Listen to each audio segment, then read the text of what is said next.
qu'il y a une question que tu m'as posée et bizarrement, tu n'en as pas parlé. Donc je te pose la question. Ouais. Tu sais c'est quoi ou pas? Non. Quand j'ai mis en scène ma mort, j'étais un petit peu plus con. Tu traînais dans le satanisme. Aujourd'hui, je regrette. Mais je suis très content qu'aujourd'hui tu admettes et tu reconnaisses que c'était une erreur. J'ai rencontré des gens connus comme des gens pas connus. Les gens les plus, comme je te dis, dépravés, les gens les plus perdus dans leur vie, les gens les plus malheureux ont été même généralement des gens qui, au premier abord, avaient un succès retentissant et de l'argent. Le mec qui organise la soirée, il te fait un speech en disant écoutez les gars, ce soir personne se juge, vous pouvez prendre de la cocaïne, ça se passe dans le couloir là-bas, pour l'exta ça se passe dans la pièce à côté, et là je vois ça sniffe sur le bord du couloir là.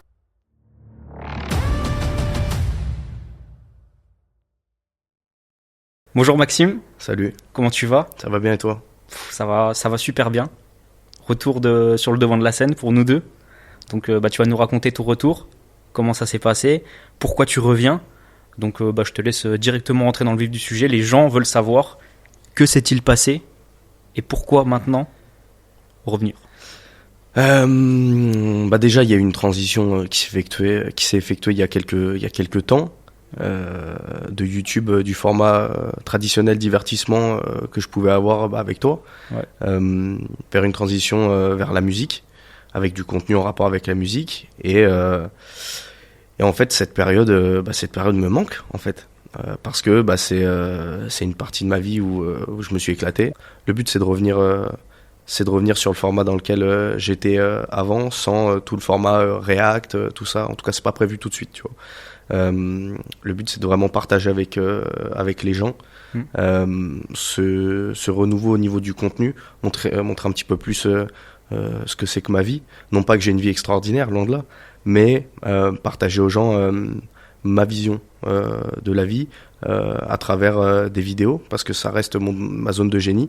Je suis bon là-dedans sans me jeter de fleurs, et à travers la musique, parce que ça reste ma passion. Et puis j'ai toujours adoré faire ça. Voilà. Concernant ma présentation, il y a un projet qui arrive. Bon, toi, t'es au courant. C'est très très lourd, les gars. Moi, quand il m'a parlé de ce projet-là, qui va vous énoncer par la suite, là, je mets un micro suspense à la Jean-Pierre Foucault. Mais c'est lui, en fait. C'est lui, et c'est ce qu'il disait en préambule, vivre de son art, et vous le partagez. Et ça correspond totalement à Maxime, en fait. Les vidéos que vous allez voir, c'est lui. Il n'y a pas plus authentique que ce qu'il veut produire, en fait. Donc, magnifique. C'est ça. Le but, c'est pas de s'inventer un personnage, de créer quelque chose. Non. Le but, c'est d'être authentique, de partager les moments de haut, les moments de bas. Parce que YouTube, c'est beaucoup de moments de haut, enfin, de ce que les gens montrent. La vérité, c'est que la vie, elle tourne pas autour de ça. Donc voilà. Mais bref, assez parlé de moi. Moi, je veux parler de toi. Hein. Ok. Il s'est passé quoi depuis la dernière vidéo qui est sortie en 2021, si je ne m'abuse? 2020 ou 2021, je sais plus. Donc ouais, ça fait 3 ans, presque 4. Moi, j'ai arrêté brutalement, comme une carrière de boxeur, qui se finit par un KO, parce que j'en avais marre, parce que j'avais besoin de me ressourcer. Faut comprendre, les gars, 9 ans sur YouTube, c'est beaucoup de pression. Ça, c'est les choses que... Il y a certains youtubeurs, influenceurs qui parlent de la pression des réseaux. Moi, j'avais besoin de souffler. C'est ce que je disais. J'ai commencé à l'époque sur Call of Duty par passion uniquement. Et au fur et à mesure du temps, aussi en étant jeune, de gagner des grosses sommes d'argent, on peut perdre un petit peu pied. Et les dernières années, globalement, la passion avait vraiment descendu. Je m'étais un petit peu perdu sur moi-même, dans mon contenu, etc. Et aussi de travailler, parce qu'on ne se rend pas compte le nombre d'heures que c'est. On oublie aussi un petit peu parfois de se reconnecter à soi, de se découvrir, de se connaître, d'aussi voir un petit peu l'évolution vers laquelle on tend, en fait, au travers de soi. Donc j'avais besoin, en fait, de couper court et de me recentrer sur moi-même. Et le choix que j'ai fait, c'était pas de me dire je produis moins, c'était globalement d'arrêter. Et franchement, l'arrêt s'est fait. T'étais là en plus à ce moment-là quand j'ai arrêté, on habitait encore ensemble. Franchement, ça s'est fait super facilement, quoi. Ouais. Donc, en même temps, on savait que ça allait arriver. Les vidéos qu'on tournait, il y avait plus. Franchement, les dernières vidéos, les gars, faut que vous compreniez, c'est que j'avais des OP en cours, etc. Donc je les tournais, comme je l'ai dit, un peu par cupidité, etc. Puis même, j'étais engagé, et moi je suis quelqu'un qui est carré dans son travail. Mais voilà, je m'y retrouvais plus, et donc j'ai préféré stopper, prendre du temps pour moi, me découvrir ou me redécouvrir et voir ce qui me plaisait. J'avais même failli à un moment donné refaire un comeback. Finalement, non, j'avais encore besoin de temps pour moi, pour me reconstruire, quoi. Puis ça t'a fait du bien d'arrêter. Parce que moi, je l'ai vu, c'est vrai qu'à la fin, c'était machinal. On arrivait avec des concepts qui étaient à la fin, qui étaient mieux que ce qu'on pouvait proposer avant avec du simple React. Ouais. Mais c'est vrai qu'à partir du moment où il n'y a plus la passion, Non. ça met fin à un arc, quoi. Donc, puis après, t'étais bien plus épanoui en arrêtant. Donc en fait, c'était la meilleure chose à faire. Et je pense que c'est une décision mature que peu de personnes auraient eu, tu vois. Parce qu'il y en a, ils ont très continué. difficile, et la majorité des gens que je croise ne comprennent pas en fait. Pourquoi t'as arrêté? Et je leur dis, je leur explique là ce que je viens de vous dire. De toute façon, dans la suite du podcast, on va rentrer beaucoup plus en détail sur plein de choses, les thématiques en gros générales de la vie qui touchent tout le monde. Donc vous aurez beaucoup plus de substance pour agrémenter tout ça. Et les gens comprennent pas.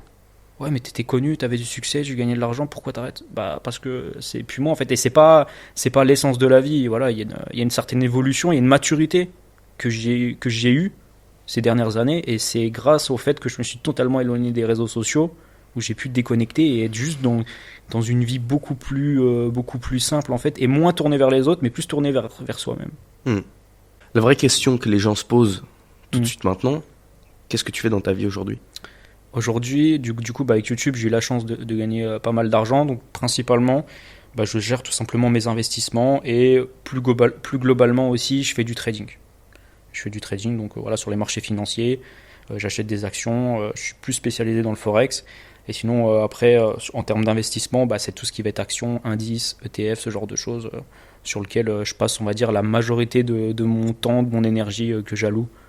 Et donc, ça me passionne parce que c'est ça qui est paradoxal, c'est que j'ai arrêté YouTube parce que justement j'avais plus cette passion et je le voyais que comme l'argent. Et quand on dit marché financier, c'est argent. Mais en fait, si vous voulez, les marchés financiers, ça m'a permis de m'intéresser à la finance, à l'économie, à la macroéconomie, à la politique, à la géopolitique, à la psychologie humaine, anthropologie, sociologie. En fait, c'est tellement de choses parce que, si vous voulez, pour réussir dans les marchés financiers en tant que trader, il faut une maîtrise de soi, une connaissance de soi. Et aussi, il faut comprendre qu'on vit dans un environnement chaotique. La nature est remplie de chaos. L'humain est aussi chaotique. Chacun a ses individualités. On a tous des aspirations, des envies, des besoins différents. Donc les marchés financiers est une représentation de ça, parce que c'est une représentation de l'humain. Donc ça demande en fait énormément de connaissances. Et ce que je vous disais tout à l'heure, plutôt... le trading, c'est pas seulement les marchés financiers, c'est pas seulement en fait de l'argent. Ça m'a permis en fait de me découvrir et d'apprendre tellement de choses. Au niveau culture, ne serait-ce qu'au niveau culture, je pense que tu l'as vu, j'ai un bagage culturel qui est beaucoup plus développé que précédemment. C'est surtout qu'avant tu t'en foutais. En fait, tu cherchais pas à développer ça parce que t'étais dans. Après, faut comprendre aussi ce truc sur YouTube. En fait, quand t'es dans ton arc YouTube où tu cartonnes, en fait, tu te fermes sans trop le vouloir à d'autres aspirations, à d'autres choses. Alors qu'à partir du moment où tu commences à t'intéresser à d'autres choses de manière sérieuse et que ton temps il peut être entièrement alloué à ça, en fait tu te laisses un chemin beaucoup plus ouvert.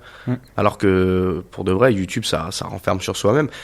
Même si nous, ensuite quand on faisait des collabs et tout. C'est ça. Mais je veux dire, quand j'étais encore sur Orléans, mis à part toi, Benny, de temps en temps, je partageais pas ça avec grand monde. Maintenant, c'est beaucoup plus démocratisé. Les gens, ils font beaucoup plus de collabs, que ça soit sur TikTok ou sur YouTube. Mais oui, ça a permis de t'ouvrir sur plein d'autres sujets. Et puis, c'est vrai que maintenant, t'as un bagage qui est beaucoup plus intéressant. T'as lu aussi beaucoup de livres. Moi, je t'ai suivi là-dedans parce que t'as eu un impact. En fait, YouTube aussi, YouTube a tellement évolué. Moi, j'étais là, je vais pas dire vers les débuts, mais au début, j'étais viewer. Très rapidement, je vais dire, je suis de la troisième génération, où j'ai commencé à faire des vidéos. Et tu vois le YouTube de l'époque, il y a plus de 10 ans, il y a 12-13 ans, quand j'ai commencé en 2012.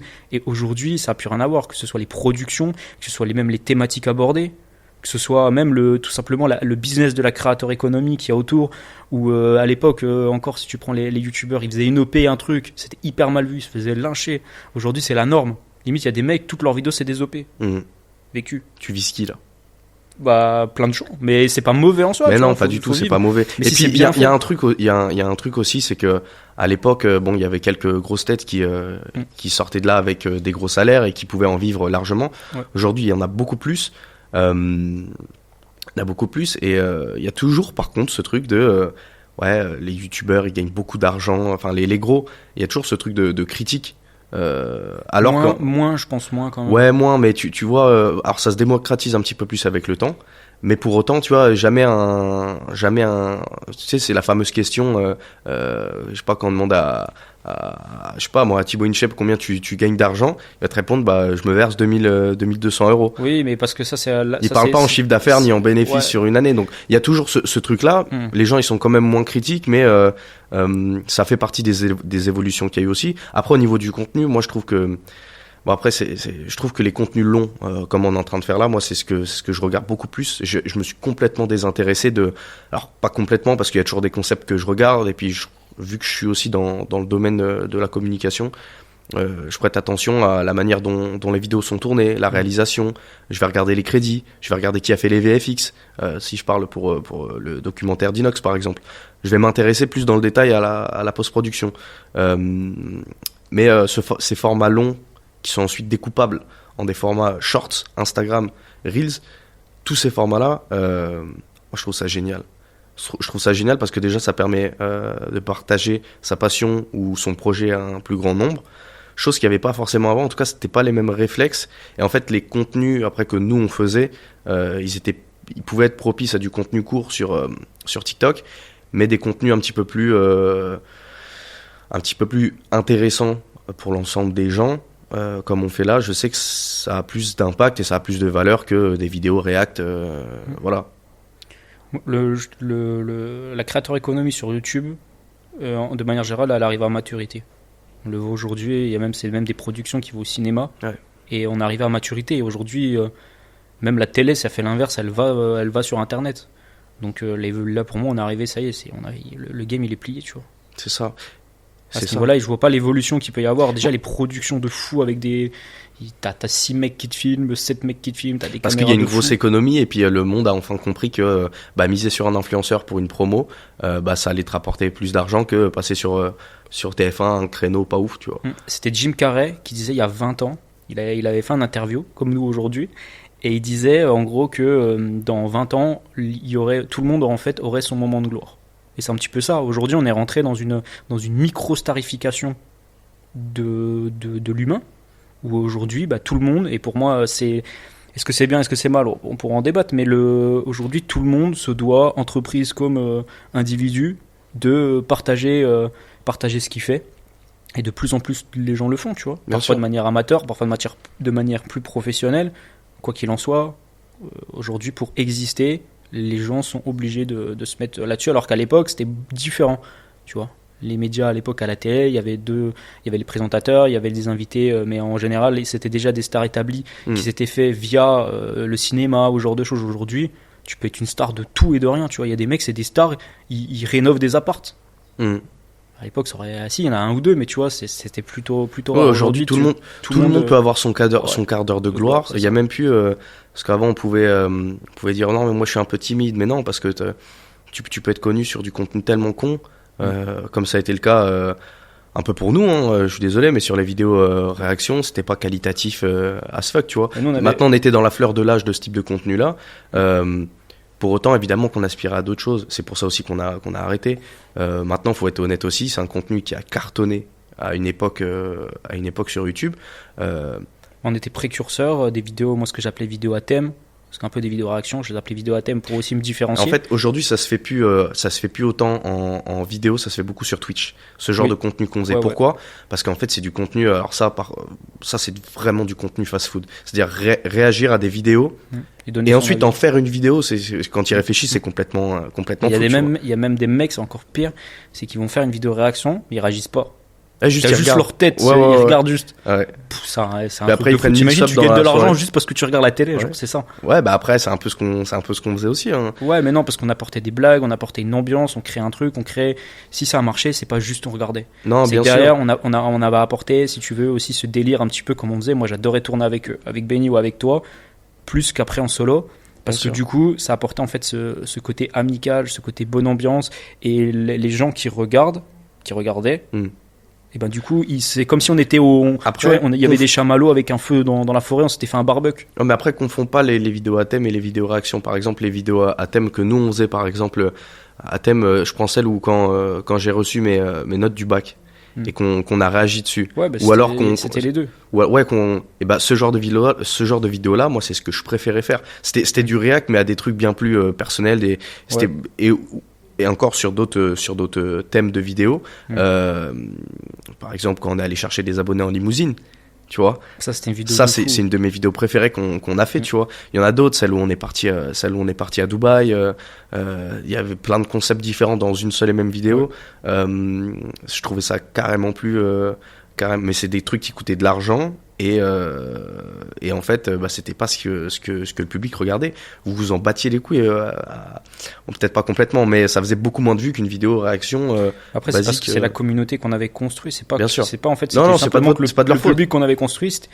Quand t'es habitué à un type de contenu et que tu proposes quelque chose de différent, bah, c'est déjà avant que t'as construit une vraie personnalité pour Ouais. que les gens te suivent. Si tu bases ton contenu, enfin, si tu bases ton contenu exclusivement sur le contenu et pas sur la forme, Ouais. le contenant, bah, à un moment donné, dès Bah, que en tu fait, changes, aujourd'hui, tu prends une gifle. Hein. Aujourd'hui, pour perdurer sur YouTube, tuto simple, je te le disais hier, c'est la personnalité qui fera tout. Mais bien sûr, mais ça a toujours été encore une fois, c'est une vision, si tu as une vision long terme ou court-termiste, si tu veux avoir une vision long terme et que ton but c'est d'être là longtemps dans cette industrie parce que tu t'es rendu compte que c'est ça que tu veux faire de ta vie, il faut que tu crées un personnage, une extension de soi. Ce que je dis, pas un personnage que, tu sais, c'était Alain Delon qui disait la différence entre un comédien et un acteur. Et lui, il expliquait, il disait Jean-Paul Belmondo, c'est un acteur, c'est un comédien. Alors moi je suis un acteur. Pourquoi ? Parce qu'en fait mes rôles c'est moi, c'est une partie de moi. Donc en fait j'incarne moi-même dans ce personnage-là.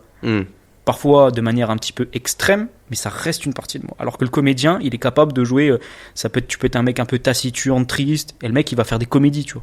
C'est pas lui, mais il a cette capacité à se mettre dans la peau d'un autre personnage. Toi t'es plus comédien du coup. Ah, moi je suis plus acteur. Acteur. Ah, moi je suis plus acteur. Moi je préfère, si tu veux, incarner qui je suis totalement en fait. C'est là où déjà tu te sens le mieux. Et ça rejoint pourquoi j'ai arrêté, parce que j'incarnais plus mes valeurs, la personne que j'étais incarnait plus le youtubeur en fait. Donc t'arrêtes. Ouais, c'est sûr. Ouais, après c'est bien d'avoir un mix des deux. Après tu vois, moi il y a une époque sur YouTube où je sais que je forçais un petit peu le trait. Les vidéos qu'on faisait ensemble, je grossissais un petit peu le trait sur la connerie, tu vois. Ouais, mais c'est pas grave parce que du coup t'accentues qui tu es. Ouais, puis et c'était pas bien grave, mais c'est juste qu'à un moment, puis attention parce que YouTube, on était dedans à l'époque où je grandissais, où j'étais censé un peu mûrir, tu vois. Ça voulait dire que je voulais pas non plus avoir uniquement cette image du blondinet qui était un peu con, tu vois. Donc en fait, il y avait une construction de moi-même et je sais que je me suis posé des questions, tu vois. Je me suis dit, est-ce que c'est vraiment... Quand tu crées une dissonance trop profonde avec toi, tu souffres. Non, mais après, c'était pas trop profond. Je me suis juste posé la question, tu vois. Mais les gens aimaient, et puis moi, j'aimais bien j'ai toujours été comme ça. Ouais. Le mec un petit peu marrant. C'est-à-dire que c'était une extension de toi. Peut-être un peu exagéré, mais c'est pas grave, parce qu'à un moment donné, même quand n'importe qui, comme je disais, le truc d'acteur, tu es obligé un peu de rentrer quand même dans une caricature, un stéréotype du personnage, pour que n'importe quelle personne, quand elle va voir un film, le héros en lui-même, il est hyper stéréotypé, et c'est normal parce que les gens ont besoin de ça. Si le personnage est trop complexe, les gens ils n'arrivent pas à le cerner. Et dans la vie, vaut mieux parfois même être un stéréotype de soi-même, parce qu'au moins les gens comme ça ils te mettent dans des cases, et ils savent quitter. Quand ils savent pas, ils flippent. Ils se disent ce mec là il est bizarre. Quand ils arrivent pas, les gens ils ont besoin de mettre les autres gens dans des cases, parce qu'à partir du moment où ils nous n'arrivent aussi, pas à le faire, nous aussi on s'inclut. Hein. Bien sûr, évidemment, on n'est pas différents, mais c'est pour ça que c'est important déjà de choisir sa DA, que ce soit dans la musique ou que ce soit sur le contenu en règle générale, parce qu'ils ont besoin de mettre dans moi, pour te dire, alors que c'est absolument pas le contenu qui m'a fait connaître, de par toi, les gens, ils m'associent à Call of Duty. Alors que t'as jamais joué alors si, que t'as fait j'ai joué, vidéos. mais je veux dire, j'ai fait beaucoup de vidéos dessus, ça a jamais cartonné, tu vois. Mais ils associent Tonio à boss parce que Call of Duty, pas du tout. J'étais pas super bon, tu vois. Je m'amusais bien, mais j'avais pas ton niveau. Voilà quoi. L'époque Besançon. Ça remonte maintenant il y a 4 ans. Bah, non, ouais, c'est ça, 4 ans, 4. 2020. Covid. J'arrive à Besançon. Août 2020. Août 2020. Je viens En d'avoir. claquette. Je viens d'avoir. De quoi? En claquette. En Il faisait claquette. chaud. Il fait chaud, canicule. Je viens d'avoir mon bac. Je me fais recaler de toutes les écoles. Parcoursup me dit clairement ce ne sera pas ta voie. Et moi je dis ok, tant mieux, ça m'arrange. Parce que moi je voulais venir à Besançon. J'arrive, déjà c'est une nouvelle vie, nouvelle ville, Ouais, c'est ça, tout est nouveau. nouvelle meuf. Nous aussi. En fait, Franchement, c'est. le combo était parfait. Il faisait beau, il faisait chaud. J'arrive là, moi je suis à ce moment-là. Franchement, t'étais hype. Je suis en extase. C'est-à-dire, c'est toute ta vie, j'attendais ce moment depuis des années, tu vois. Et en fait, la vérité, c'est que le fait que Parcoursup m'ait recalé salement, ça m'a permis de réaliser mon rêve, tu vois. On arrive à Besançon, on tourne beaucoup de vidéos. Les premiers mois, c'est des fois on tourne à 5 vidéos par jour. Le week-end, on tournait comme des fous. Quand tu rentrais du taf, on tournait. Moi, je faisais de la musique à côté. Vraiment, ça enchaîne, et je vis un arc de malade, tu vois. Ensuite, il y a Benny qui vient de temps en temps. Benny, et qui est le fantôme de Bezac. Benny, on l'avait rebaptisé le fantôme de l'appart. Parce que il se levait pas. Alors, il était totalement décalé avec nous. On s'était dit qu'on allait pouvoir pas lui inculquer, mais lui montrer une forme de voie pour qu'il puisse être beaucoup plus productif, parce qu'il était absolument pas productif. Mais il s'en battait les couilles. Et que nenni, rien du tout. En fait, ce qui était bien avec Benny, c'est qu'il avait tellement sa personnalité à lui, que en fait, ça faisait plaisir d'avoir quelqu'un de complètement différent. Il se levait, il mettait son sweat, il mettait sa capuche, alors qu'on était en été. Ah non, c'était l'automne. Non, Benny est plus venu en automne et en hiver. Moi j'ai plus des souvenirs de Benny. Parce que c'est pas logique, sinon il était 14h, j'étais en train de me faire à manger. À un moment, je vois Benny arriver avec un gros plaid, traverser l'appartement comme ça. Et il me regarde comme ça avec sa tête qui vient de se réveiller. Hein. Et il me dit je peux finir le reste de pâtes. Ouais, c'est ça, je te jure que c'est le genre de phrase qui se passait. Et puis non, c'était un arc de malade. On a fait venir des gens pour collaborer. C'est ça. Il y a eu Matt aussi. Grosse dédicace à Matt. Ouais. Et franchement, cet aspect de nos vies, franchement, il nous marquera toujours. Parce que, et c'est ce que je disais il n'y a pas si longtemps que ça avec Monsieur le V12, avec Karim, qui me disait que lui, dans sa vie, tu vois, 40 piges, il a jamais connu en fait ce truc colocation avec un ami ou avec quelque chose. Et en vrai, c'est ça qui est paradoxal, c'est ayant fait aussi des études, je l'ai jamais fait vu que j'étais à ce moment-là chez ma maman, tu vois. Ouais. Et de l'avoir connu avec toi, en vrai, je regrette pas, même si parfois à la fin, il y a eu des moments où on se fightait un peu. Ouais. La relation parfois s'est un peu dégradée aussi. À Dubaï, on s'est bien embrouillé. Mais après, en fait, le truc c'est que bon, on va pas l'exposer, mais tu vois, j'étais complètement tort, mais je connaissais pas en fait, tu vois, ma vie d'adulte, je l'ai construit avec toi, et forcément, je connaissais pas tout de la vie, j'avais pas toutes les cartes en main pour pouvoir être, voilà. Ouais, mais c'est pas grave, parce que du coup, bien après sûr. tu as appris, tu t'es excusé. Et t'as eu ce rôle de grand frère à Besançon, dont j'avais besoin, parce que si j'avais pas eu de cadre, t'as eu cette transition qui est au final douce, et pas en mode où parfois t'as des gens où très souvent quand les gens vont avoir en tant qu'étudiants leur un pseudo indépendance c'est parce que ils vont faire leurs études un peu plus loin, et du coup ils peuvent pas se faire les trajets tous les ans ou tous les jours, donc du coup ils se retrouvent là un peu livrés à eux-mêmes. Et effectivement en fait c'est surtout que en l'ayant vu à Besançon particulièrement, en fait ces jeunes adultes qui vont en études, en BTS, non seulement ils sont livrés à eux-mêmes, pour la plupart, les cours, ça les intéresse pas tant que ça. Ce qu'ils préfèrent, c'est la vie étudiante. Et là, cette liberté-là. Et dans la construction sociale, avoir autant de liberté et si peu de cadre, parce que la plupart ne se mettent pas de cadre. Et encore une fois, chacun fait ce qu'il veut. Je veux dire, je suis pas là pour juger. Et moi-même, à des moments, j'ai été complètement. La discipline, elle s'est venue plus tard. Mais du fait de pas avoir ce cadre, il y en a qui partent en couille. Et toi, tu m'as. Même si attention, t'as beau avoir 8 ans de plus que moi, des fois on était encore des gamins, tu vois, mais il y a eu ce cadre, surtout quand t'as arrêté YouTube, comprendre un petit peu plus ce qui nous entoure, comprendre le monde, comment ça fonctionne, certaines réflexions qu'il faut pas faire en société, parce que c'est comme ça. C'est bien l'ennemi public numéro 1, c'est fini. C'est ça. Et puis non, puis même les livres. J'ai beaucoup lu à Besançon, moins que toi. Mais avant, je lisais beaucoup quand j'étais petit, parce que ma mère m'a forcé et elle a bien fait. Et puis j'ai appris à lire du développement personnel. Le premier que j'ai lu, c'est L'art subtil de s'en foutre de Mark Manson ou Ronson, je sais plus. Celui-là, il m'a ouvert la porte du développement personnel. Le problème étant que après, j'ai été un petit peu trop à appliquer tout un par un. Et quand j'arrivais pas à appliquer, c'est un des gros problèmes du développement personnel. Quand tu commences à entrer dedans, c'est qu'en fait, tu essaies d'appliquer tout ce qu'ils te disent. La vérité, c'est qu'il faut pas lire les grandes lignes, mais t'es pas obligé d'appliquer à la lettre. C'est surtout toi personnellement comment tu le. Mais ça m'a quand même beaucoup aidé dans mon développement intellectuel.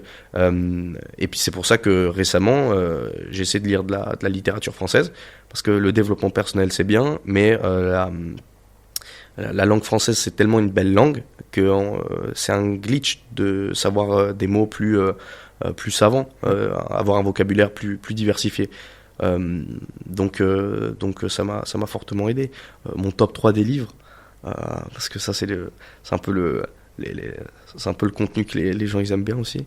Je dirais que le premier, et c'est toi qui me l'as conseillé, enfin je l'avais vu, mais tu me l'as conseillé, c'est toi qui l'avais. Comment se faire des amis, ultra efficace. Et bon, pour rappel, c'est pas un tuto sur comment se faire des amis, mais c'est comment ça se passe socialement pour avoir l'interaction sociale dans le milieu pro, dans le milieu de la vie de tous les jours. Il y a eu celui-là, le livre Vendre de Jordan Belfort, parce que j'ai lancé mon agence de communication il y a de ça un an et demi. Et donc c'est important de savoir vendre, puis même dans la vie de tous les jours c'est important d'avoir ces compétences là. Ensuite il y a eu Libérer votre cerveau de Idriss Aberkan, super intéressant aussi. Les livres, faut les lire plusieurs fois, parce que là je me souviens plus dans le détail, j'aurais bien voulu t'en parler un peu plus, mais c'est surtout sur l'ouverture d'esprit. Moi je trouve que les livres, il y a t'as une forme de polarité, c'est soit les gens lisent pas, soit ils idolâtrent en fait le bouquin. Non, regarde-toi. Justement, moi au début à un moment donné je lisais pas du tout, et après je me suis mis à lire en me disant que les bouquins limite ils allaient me sauver la vie, ou ça allait m'ouvrir. Et en fait oui c'est bien, mais pour moi la lecture doit être si tu veux fusionnée avec l'écriture. La lecture, lire des livres, pour moi c'est ce qui va te permettre de t'ouvrir l'esprit.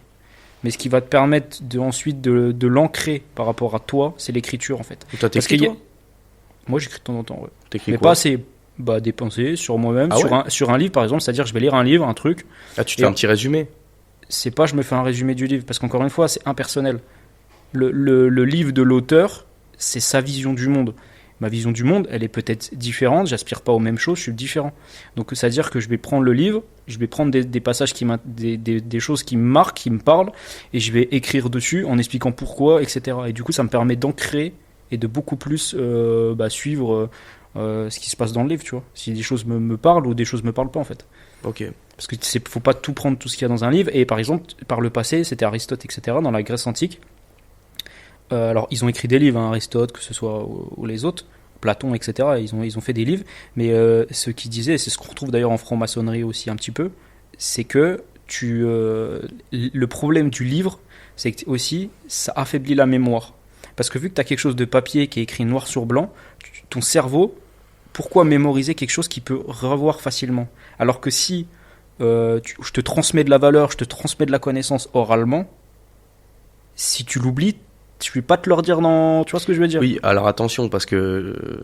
Et donc c'est pour si ça tu que... si tu le lis une fois, que tu l'oublies, je comprends. Si tu le lis une deuxième fois, que tu l'oublies, c'est un travail qu'il faut faire sur soi-même. Mais après, attention, la mémoire sélective dont tu parles là, en lisant des livres, tu la travailles plus que si tu regardes des TikTok sur un livre, par exemple. Mais il ne faut pas non plus mettre le livre comme le livre tout seul, c'est pas le GOAT, parce que combien de livres j'ai lu où je me souviens peut-être 10% de Ah oui, de moi chaque aussi. livre. Mais c'est un livre, c'est fait pour être lu. Et puis toi tu l'as fait très vite. Moi j'ai mis plus de temps, mais mettre des petits post-it, de le marquer, ça parce que il y a des chapitres qui sont intéressants, et des fois c'est des réflexions que tu ne serais pas faites, et ça permet de voir les choses différemment. Toujours ancrer un livre, je te dis, c'est de là d'où vient l'écriture. Toujours ancrer un livre par rapport à son vécu. Parce que c'est ça qui t'aide à mémoriser en fait. Si tu devais écrire un livre sur ta vie, tu l'appellerais comment? Bon, c'est une question de fou là, ça demande de réfléchir. C'est un peu long comme nom de livre. Franchement, je sais pas. Un titre de livre, ça doit tellement être puissant qu'il faut que je trouve un truc qui me corresponde. Appelle-le... Non, je sais pas. Non, mais c'était une question. C'est une question comme ça. Je sais pas, ça serait. Tu peux rater ta vie, mais pas ta mort, j'en sais rien. Je sais pas. Ok. En vrai, j'en sais rien du tout. Vraiment, c'est une question de fou. Ouais. Là, comme ça. Ah, moi, si je devais faire un livre de ma vie, ça s'appellerait Tchernobyl. Tonio. Est-ce que t'as quelqu'un dans ta vie?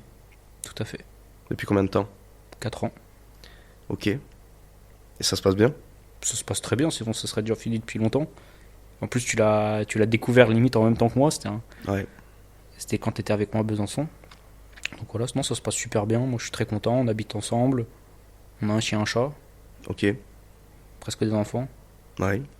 Donc non, ça se passe très bien là-dessus. Moi, je sais que après, moi, dans ma vie, j'ai quasiment toujours été en couple, en vrai de vrai. Ouais. J'ai jamais eu de gros trous où j'étais pas en couple parce que j'aime la stabilité du couple. J'aime la compagnie. Mais tu sais, une compagnie où tu peux développer vraiment en profondeur que quand t'enchaînes, c'est plein de petites choses. Et moi, j'aime avoir des discussions profondes. Donc, je trouve que le meilleur moyen de construire quelque chose, c'est cette vision long terme, en fait. Et par exemple, je regarde tous les succès dans ma vie, c'est parce que j'avais cette vision long terme. Et tous mes échecs, c'est parce qu'à chaque fois, je voyais la vision court-termiste. On n'a pas parlé parce que on a parlé beaucoup de YouTube, mais dans les 4 ans, on a fait, tu vois, des business. À chaque fois, c'est parce que j'avais pas cette vision long terme que j'ai échoué. Ouais. Pas cette vision long terme, pas cette patience, et pas cette passion. Ouais. Les 3 choses qui ont fait que ça n'a pas fonctionné, et pour moi, c'est les piliers de la réussite, en fait. Patience, passion, vision long terme. Qu'est-ce que t'en penses des business partners en couple? Moi, je suis absolument pas fan. Parce que j'en ai rencontré quelques-uns. Ouais. Et putain, quand ça marche, c'est beau. Ouais. Quand ça marche pas, c'est beau aussi. C'est moins drôle. Ouais. Moi, je sais que... Et au fait, En vrai, je pense que ça doit être tellement puissant de pouvoir, de pouvoir faire une activité rémunératrice, un business en fait, en couple, de vivre les instants ensemble, vivre les échecs ensemble, vivre les succès ensemble. Mais pour autant, moi, je pense que j'aimerais plus que ça soit complètement dissocié des deux, tu vois. Je pense que ouais, j'aimerais que ça soit dissocié. Parce que les deux en même temps... Moi, j'aime pas, mais effectivement, ça peut être magnifique. C'est juste dans ma personnalité, dans ma manière de travailler. Après, c'est aussi parce que c'est par rapport à ma femme que je me verrais pas bosser avec elle. H24, en fait, c'est ça le truc. Sur un projet, sur un truc, pourquoi pas, mais au quotidien, non, moi j'ai besoin de ma bulle à moi, j'ai besoin de mon truc à moi. Moi, je pourrais pas à titre personnel. Après, tu connais des gens, toi, qui le font, ça se passe bien, quoique. Tu vois, c'est pas. Après, encore une fois, c'est pas binaire, c'est pas bon. En fait, moi, j'aime pas. Je dis clair, nul. Non, parce qu'en fait, le problème. Enfin, c'est pas tant un problème. C'est ma vision. Attends, je réfléchis à ce que je peux dire aussi, parce que. En fait, c'est un sujet tellement. Déjà, je parle sans connaissance de cause, parce que j'ai jamais eu de business partner en couple, tu vois. Je pense qu'il y a toujours. Et pour que une collaboration fonctionne, déjà, il faut absolument que les deux personnes soient complémentaires, mais qu'elles ne se ressemblent pas. Mais dans la vie en couple aussi. Hein. Oui, dans la vie. Oui, mais là, je te fais le parallèle par rapport au business. Il faut vraiment être complémentaire. Il ne faut pas avoir les mêmes compétences, ça n'a aucun sens. Donc c'est très compliqué. T'imagines, imagine putain, c'est un trèfle à 4 feuilles le truc. C'est-à-dire, il faut que tu trouves une personne avec qui, non seulement, parce que si l'amour flanche et que tu n'as plus cet attrait pour la personne du couple. Il y a trop d'émotions qui rentrent en couple pour réussir. Ça va être compliqué, et le job va influencer la vie perso et vie professionnelle dans n'importe quel travail, que tu sois salarié, entrepreneur ou quoi, influence ta vie personnelle. Et ta vie personnelle influence ta vie professionnelle aussi. Le problème, c'est que je pense qu'il y a trop d'émotions qui viennent faire interférence là-dedans pour que ça soit émotionnellement, c'est un travail de fou à faire sur soi. Ah ouais, mais c'est tellement compliqué. que vas-y. Déjà moi, un couple, j'ai pas envie de me prendre la tête. déjà faire perdurer un couple, c'est un boulot. c'est- Mais alors imagine, tu dois gérer Ouais. aussi le pro. Oh, non, je peux pas. Par contre, effectivement, si tu pars du bas, que t'es en faillite et que tu remontes avec ta femme en couple, Non, c'est dans le magnifique, business, c'est là, magnifique. Mais attention, là, on parle de belles stories. La vérité, c'est que la plupart du temps, C'est digne d'un film, mais la vérité, c'est que là, Voilà. c'est des comédies tragiques, tu vois. c'est ça. Donc non, après, c'est important d'être complémentaire, Moi, je connais. Alors, j'en connais pas non plus je connais pas. Je connais des anciens gens de télé-réalité qui l'ont fait, mais qui ont investi dans l'immobilier, ils avaient déjà des ressources financières énormes à mettre en immobilier, donc c'est encore différent que construire un projet de zéro. Je dis pas qu'ils partent avec ils partent pas avec toutes les connaissances, donc ça c'est une success story, mais d'autres avec des projets moins qui demandent moins de ressources financières dès le début. Ouais. C'est un travail de longue haleine. Ça dépend avec qui. Ouais, je sais pas. Moi, je pourrais pas. Enfin, tout de suite maintenant, je pourrais pas. D'ailleurs, je vais faire un saut dans le passé là. Tac, retour vers le futur. Je suis avec Doc. Parce qu'il y a une question que tu m'as posée. Et. Bizarrement, tu t'en as pas parlé. Donc je te pose la question. Ouais. Tu sais c'est quoi ou pas? Non. Les amours, toi. Ah. Ah Le def. Écoute Denis Brognard. Lâche le morceau. Ah là là. Ah, pour ça, je dis, faut que les gens ils aillent écouter ma musique. Hein. Bah, je vais un petit peu en parler. En fait, les amours, moi, c'est ce qui. C'est ton péché mignon. C'est mon petit péché mignon. Ouais, c'est ton.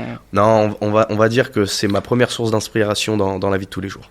Les relations hommes-femmes, moi, c'est ce qui me passionne. Parce que je trouve qu'on est super complémentaires. Une femme, c'est super beau. Sont des êtres hyper intéressants, autant que les hommes. Et la complémentarité des deux permet d'avoir une fusion inégalable. Ok. Toi, tu kiffes Pokémon, quoi. Maintenant, dans ma vie à moi, c'est plus compliqué que ça dans la réalité des choses. Parce que moi, je suis quelqu'un de très nostalgique. Oui, sentimental. T'es très Là, sentimental, très nostalgique. Là, je me mets nu devant vous, là. Je veux dire, là, je dis des choses... Il tremble. Attention. Non, j'essaie de pas vivre dans le passé parce que on construirait en parlant du passé. Mais pour moi, t'es un mec qui vit dans le passé à ce niveau-là. ouais. Après le week-end Totalement. qu'on vient de passer, tu m'étonnes. Mais non, c'est une partie un peu space, ouais, de ma vie. Mais j'aime l'amour. Hein. J'aime les émotions. La bohème, tout ça. À la base, moi, je suis un amoureux de l'amour.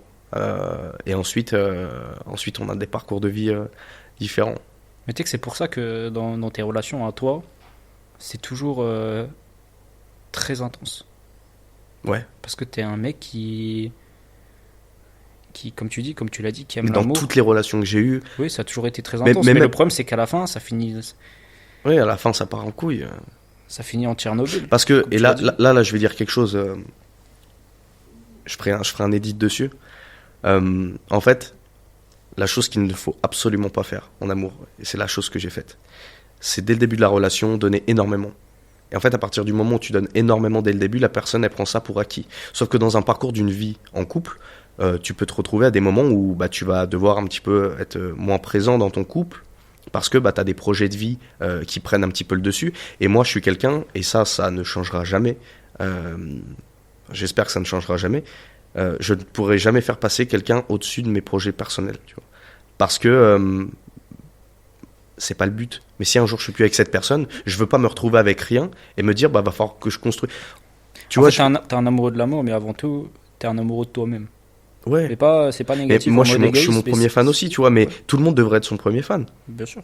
Parce que y a rien de plus beau que. Alors attention, il y a être égocentrique, machin. Non, j'aime. Non, c'est juste que tu as besoin de te réaliser toi-même. Exactement. Et Parce que et l'amour fait partie de ça, mais c'est ça reste quand même le second plan. et même les personnes avec qui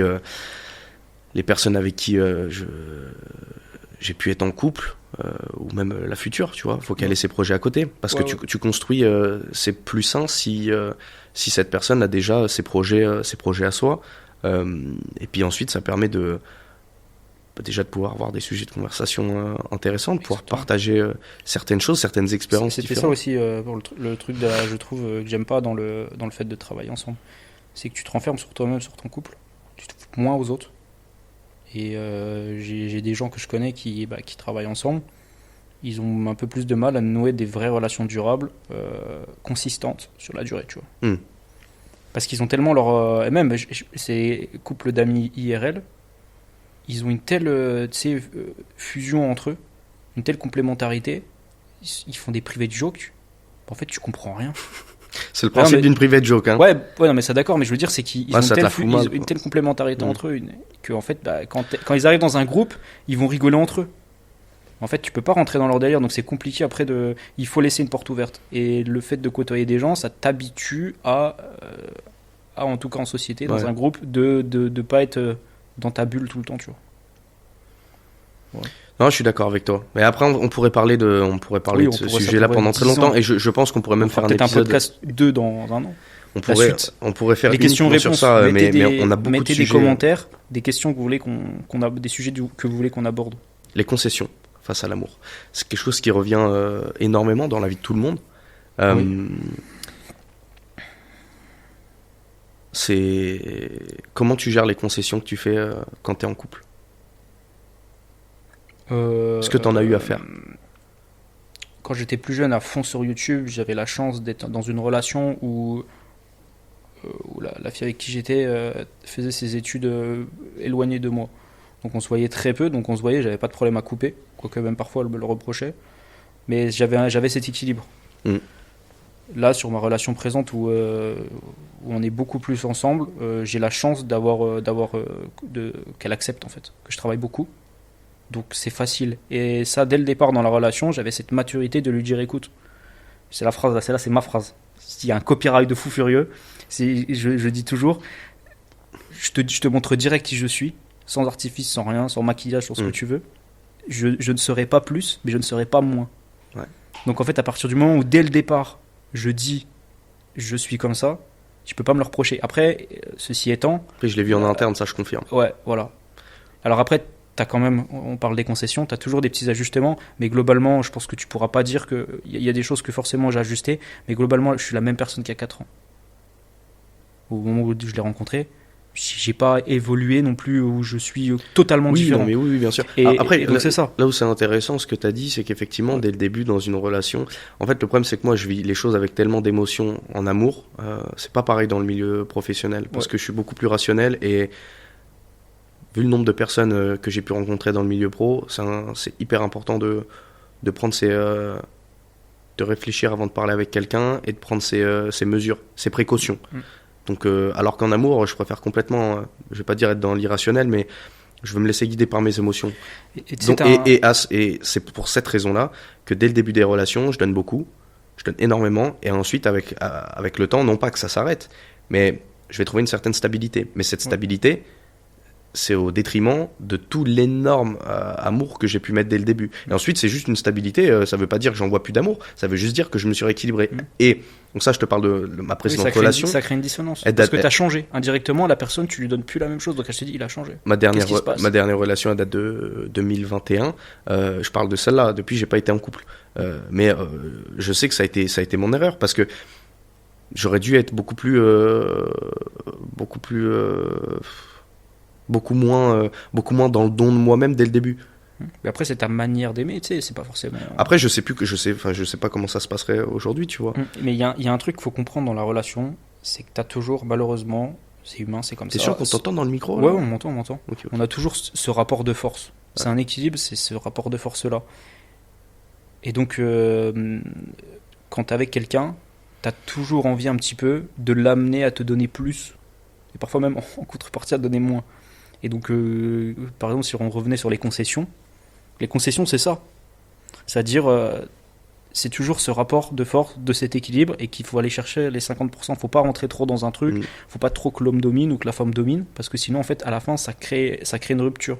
Mais c'est de l'ego, c'est un contrôle de soi, une compréhension de l'autre, aussi l'envie de donner à l'autre, mais sans non plus que derrière, ce soit au détriment de soi, parce qu'à un moment donné, tu vas créer ce point de friction où tu vas détester l'autre. Parce que tu lui donnes tellement que la personne, il y a vraiment ce côté, ce rapport qui est plus du tout équilibré. Et à un moment donné, tu finis par détester la personne ou tu as l'impression qu'elle t'utilise, tu vois. Ouais. Mais à la base, c'est peut-être même toi, vécu, hein. C'est toi qui a donné. Ah ouais. Sauf qu'à un moment donné, tu te dis, en fait, tu te réveilles un jour, puis tu te dis, en fait, là, non, j'ai trop donné. Et là, le retour arrière est extrêmement difficile. Hein. Tu le vois quand tu vis dans un confort ou quand tu as un certain salaire, ou quand tu évolues dans ta vie. Quand tu évolues vers le haut, ça devient. Si demain tu as une petite rétrogradation ou quelque chose qui baisse, ça tout de suite. Alors qu'avant, tu vivais comme ça te gênait pas. Là, tu le sens.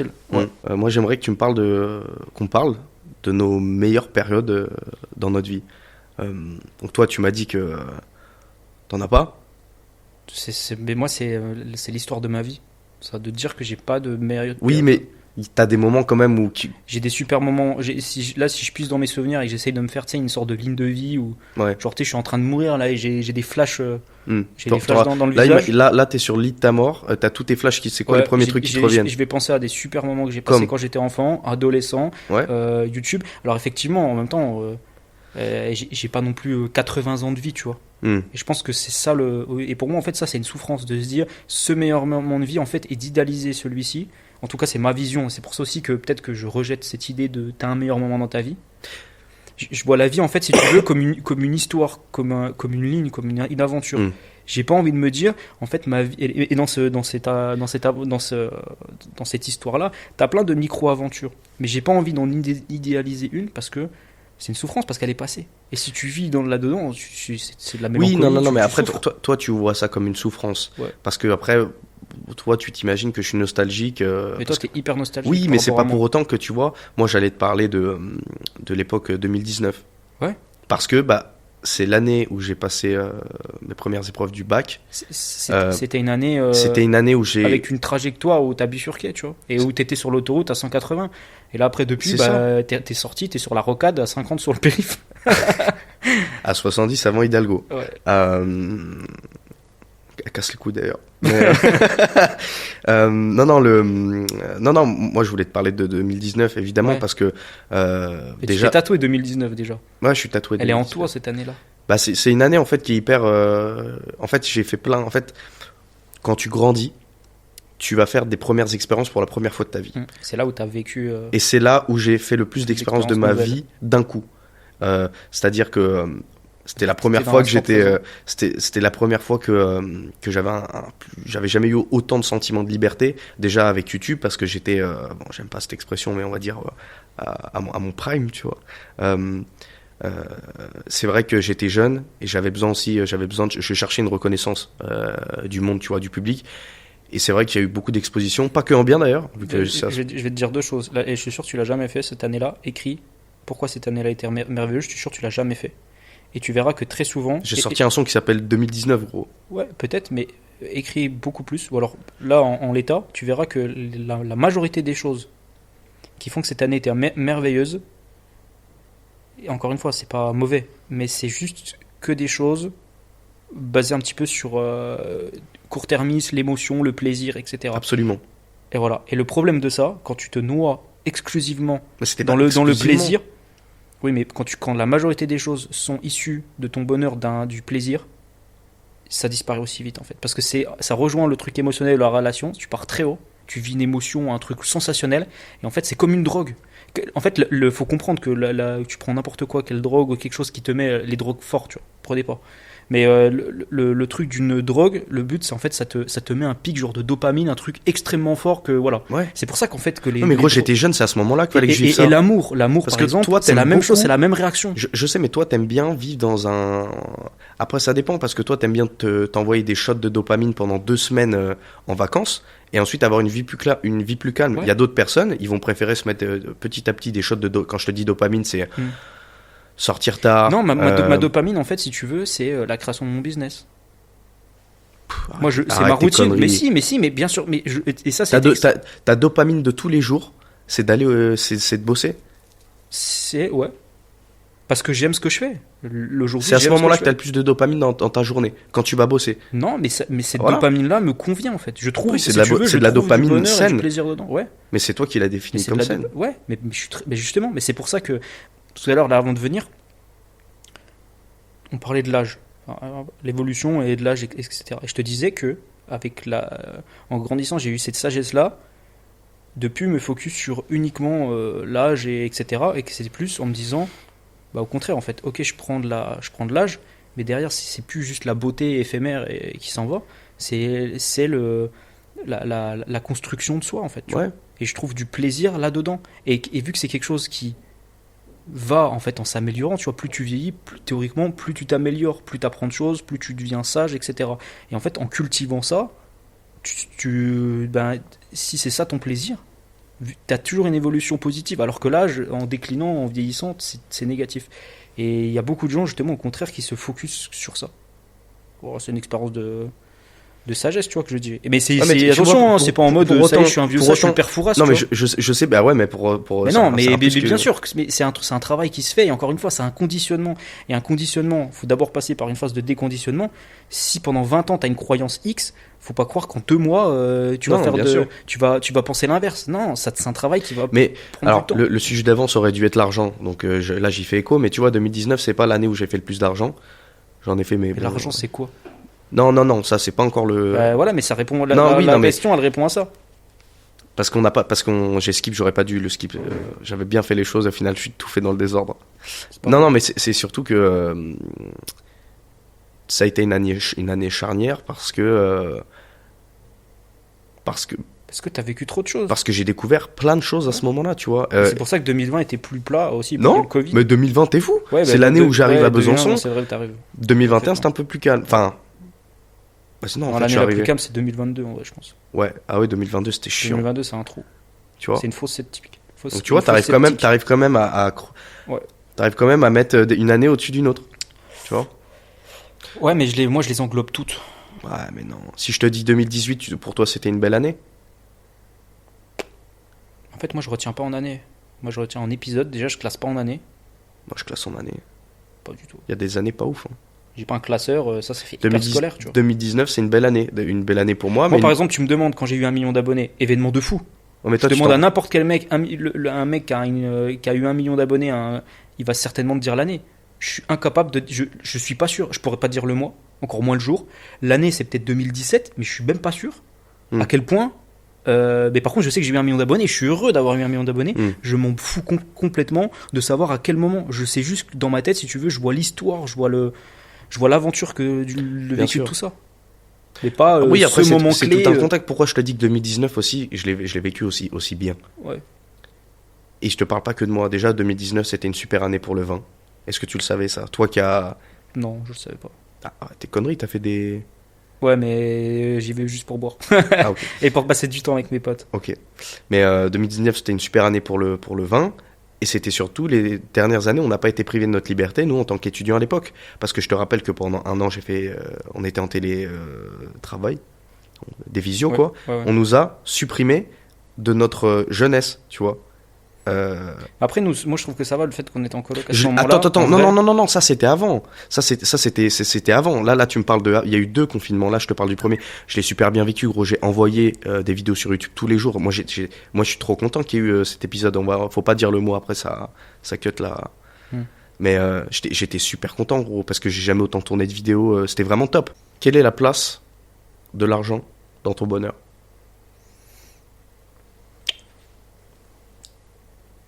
Déjà, faut revenir à la base. Moi, j'ai grandi avec ma mère principalement, qui est une femme plutôt anxieuse et qui a vécu dans un truc où il faut toujours économiser, peur du manque, en gros. Donc forcément, quand tu vois la personne que t'aimes le plus souffrir et avoir toujours peur du manque, tu grandis dans ce truc-là en mode faut accumuler de la richesse monétaire. Et après, quand j'ai commencé YouTube, franchement, je le redis, hein, vraiment, c'était parce que j'adorais. À ce moment-là, la monétisation, on en parlait très très peu. Enfin, c'était pas quelque chose d'énorme. Donc j'ai commencé par passion. Après, en grandissant, franchement, en la développant et en voyant les sommes arriver. Après, j'ai toujours été très terre à terre, très économe. Je suis pas un mec qui flambe de fou. Mais j'ai toujours ce besoin d'accumuler, aussi un peu ce truc, pas forcément lié à l'argent, mais lié un petit peu à tout, de vouloir toujours plus. Et donc, du coup, à un moment donné, t'arrives.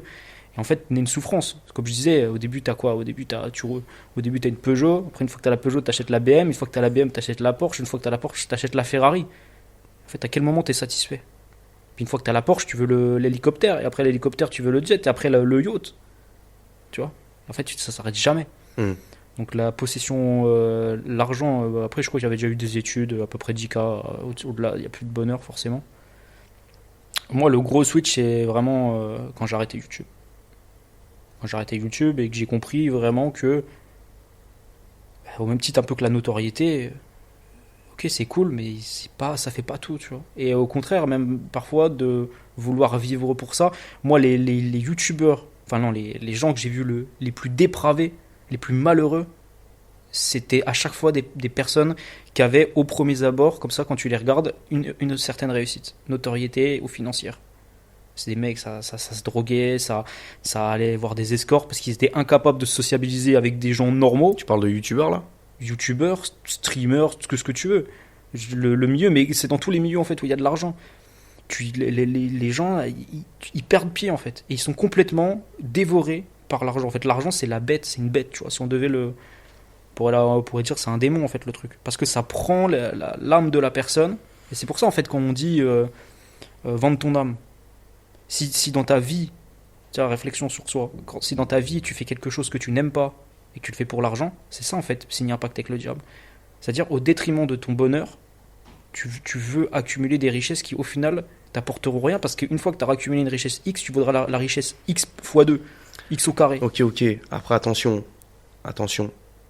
Parce que là, le discours que t'as, c'est le discours d'un mec qui a déjà fait beaucoup d'argent. Ouais. Oublie pas qu'il y a des gens qui regardent. Ouais. C'est pour ça que le donc truc. Dire que l'argent ne fait pas le bonheur, c'est pas possible de dire ça. Non, on allait y venir. C'est-à-dire que en fait l'argent, c'est pas mal. L'argent, c'est ni bien ni mal. Un billet de banque là, c'est ni rien ni mal. Simplement, il faut pas que le moteur ce soit celui-ci. Le moteur, ça doit être la passion. Et quand moi j'ai fait de l'argent sur YouTube, c'était exclusivement parce que j'aimais faire ça. La construction de la chaîne, elle s'est faite parce que j'étais passionné de ça. Parce qu'il y avait la passion. Voilà, il y avait la passion. C'est ce que t'expliquais dans le vlog. Et j'étais connecté avec ça. Ouais, c'est ça. J'étais connecté avec ça. Et du coup, l'argent était non pas une cause, mais c'était une conséquence. La cause, c'était j'aime ce que je fais.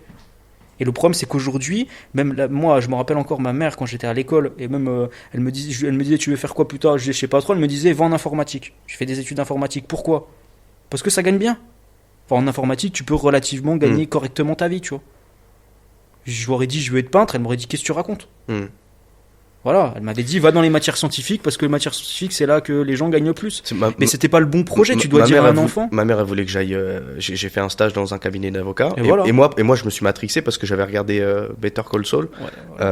Et j'étais en mode droit dingue de ouf. J'ai fait une semaine dans un stage d'un cabinet d'avocats, mais ça m'a dégoûté. Parce que en fait, tu t'attends à ce que ça soit un truc de malade. Non, tu vois des procès. Alors c'est intéressant quand tu grandis de connaître ce genre de. Mais c'est tellement pas intéressant. Et il y a beaucoup de gens qui s'imaginent aller faire des métiers plus tard. Ils n'ont jamais fait un putain de stage dans cette entreprise, tu vois. Je sais pas, des gens qui veulent faire dentiste. Ils ont jamais tenu un stéthoscope, tu vois. Il y a beaucoup de gens qui culpabilisent et qui ont peur de faire des choses par rapport à la peur de l'échec, et notamment des stages.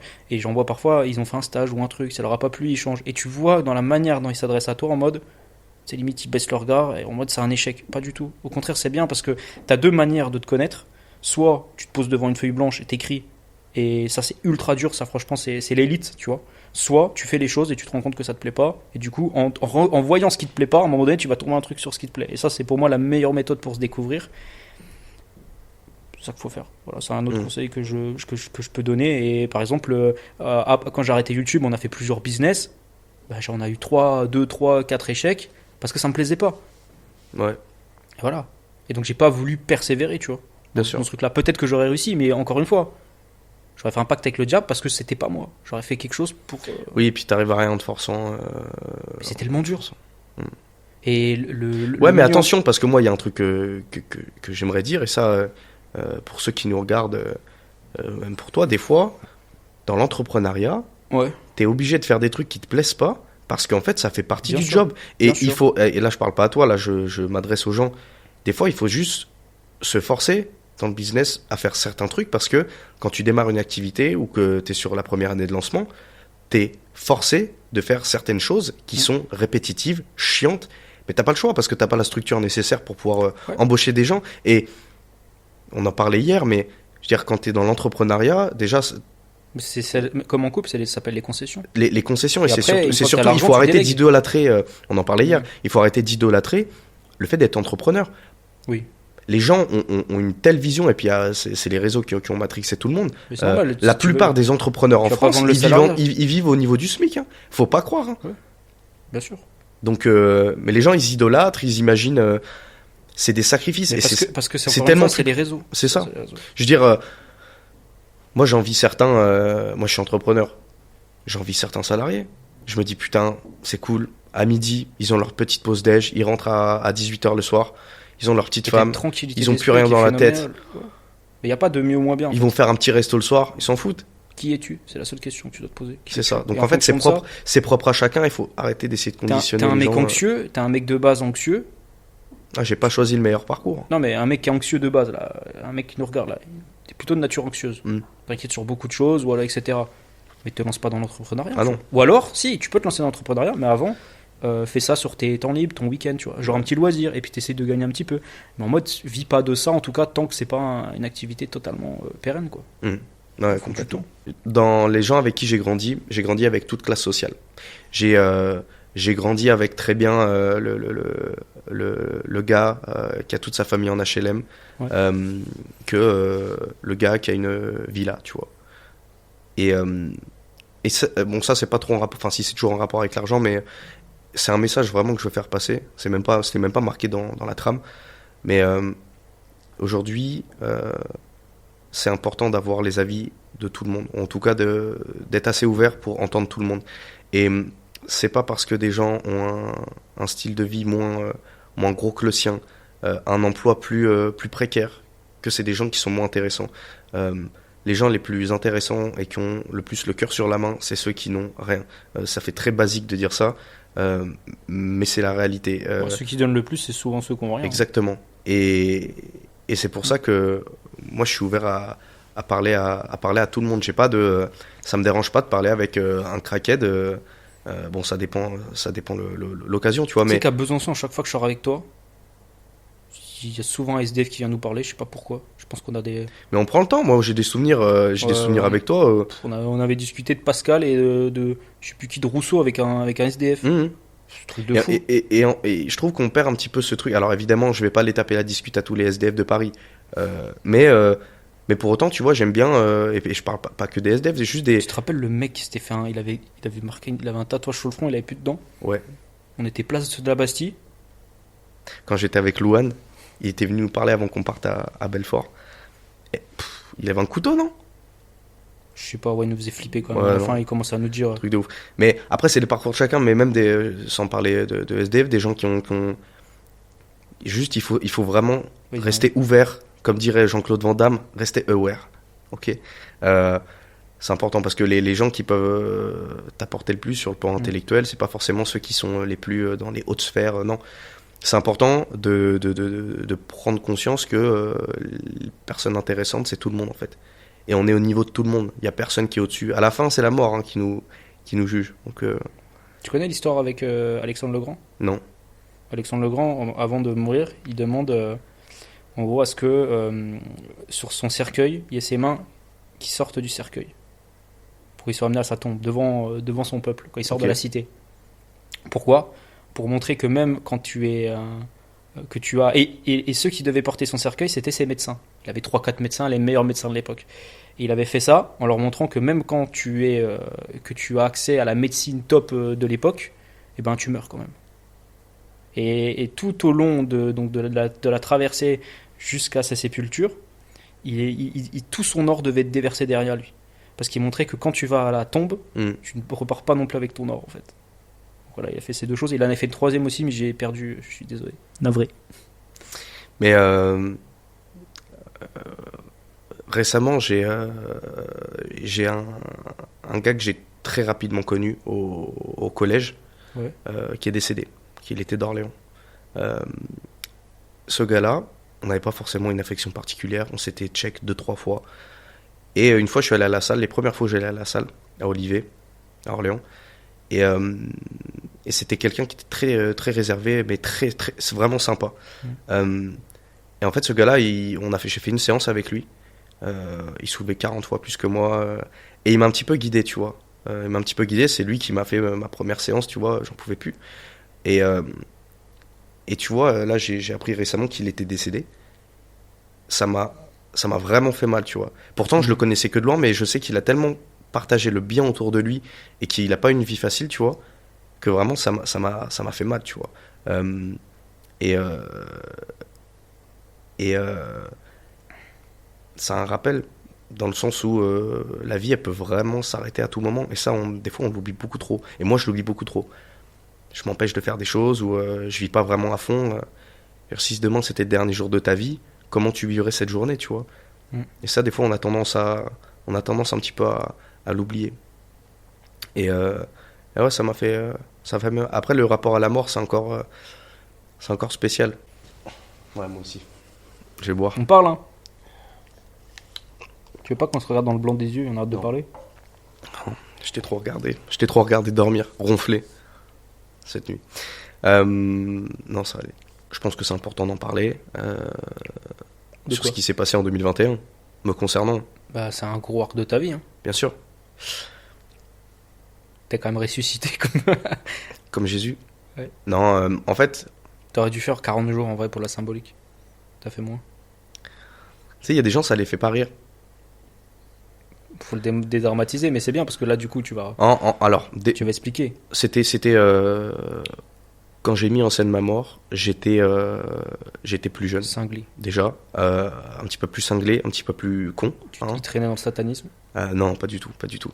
Mais non, j'étais dans un arc de ma vie où j'avais besoin de me prouver à moi-même que je pouvais complètement changer du tout au tout sur YouTube et que les gens allaient me suivre quoi qu'il arrive. Il y avait aussi c'était aussi lié aussi à une perte un petit peu de visibilité. Bien sûr.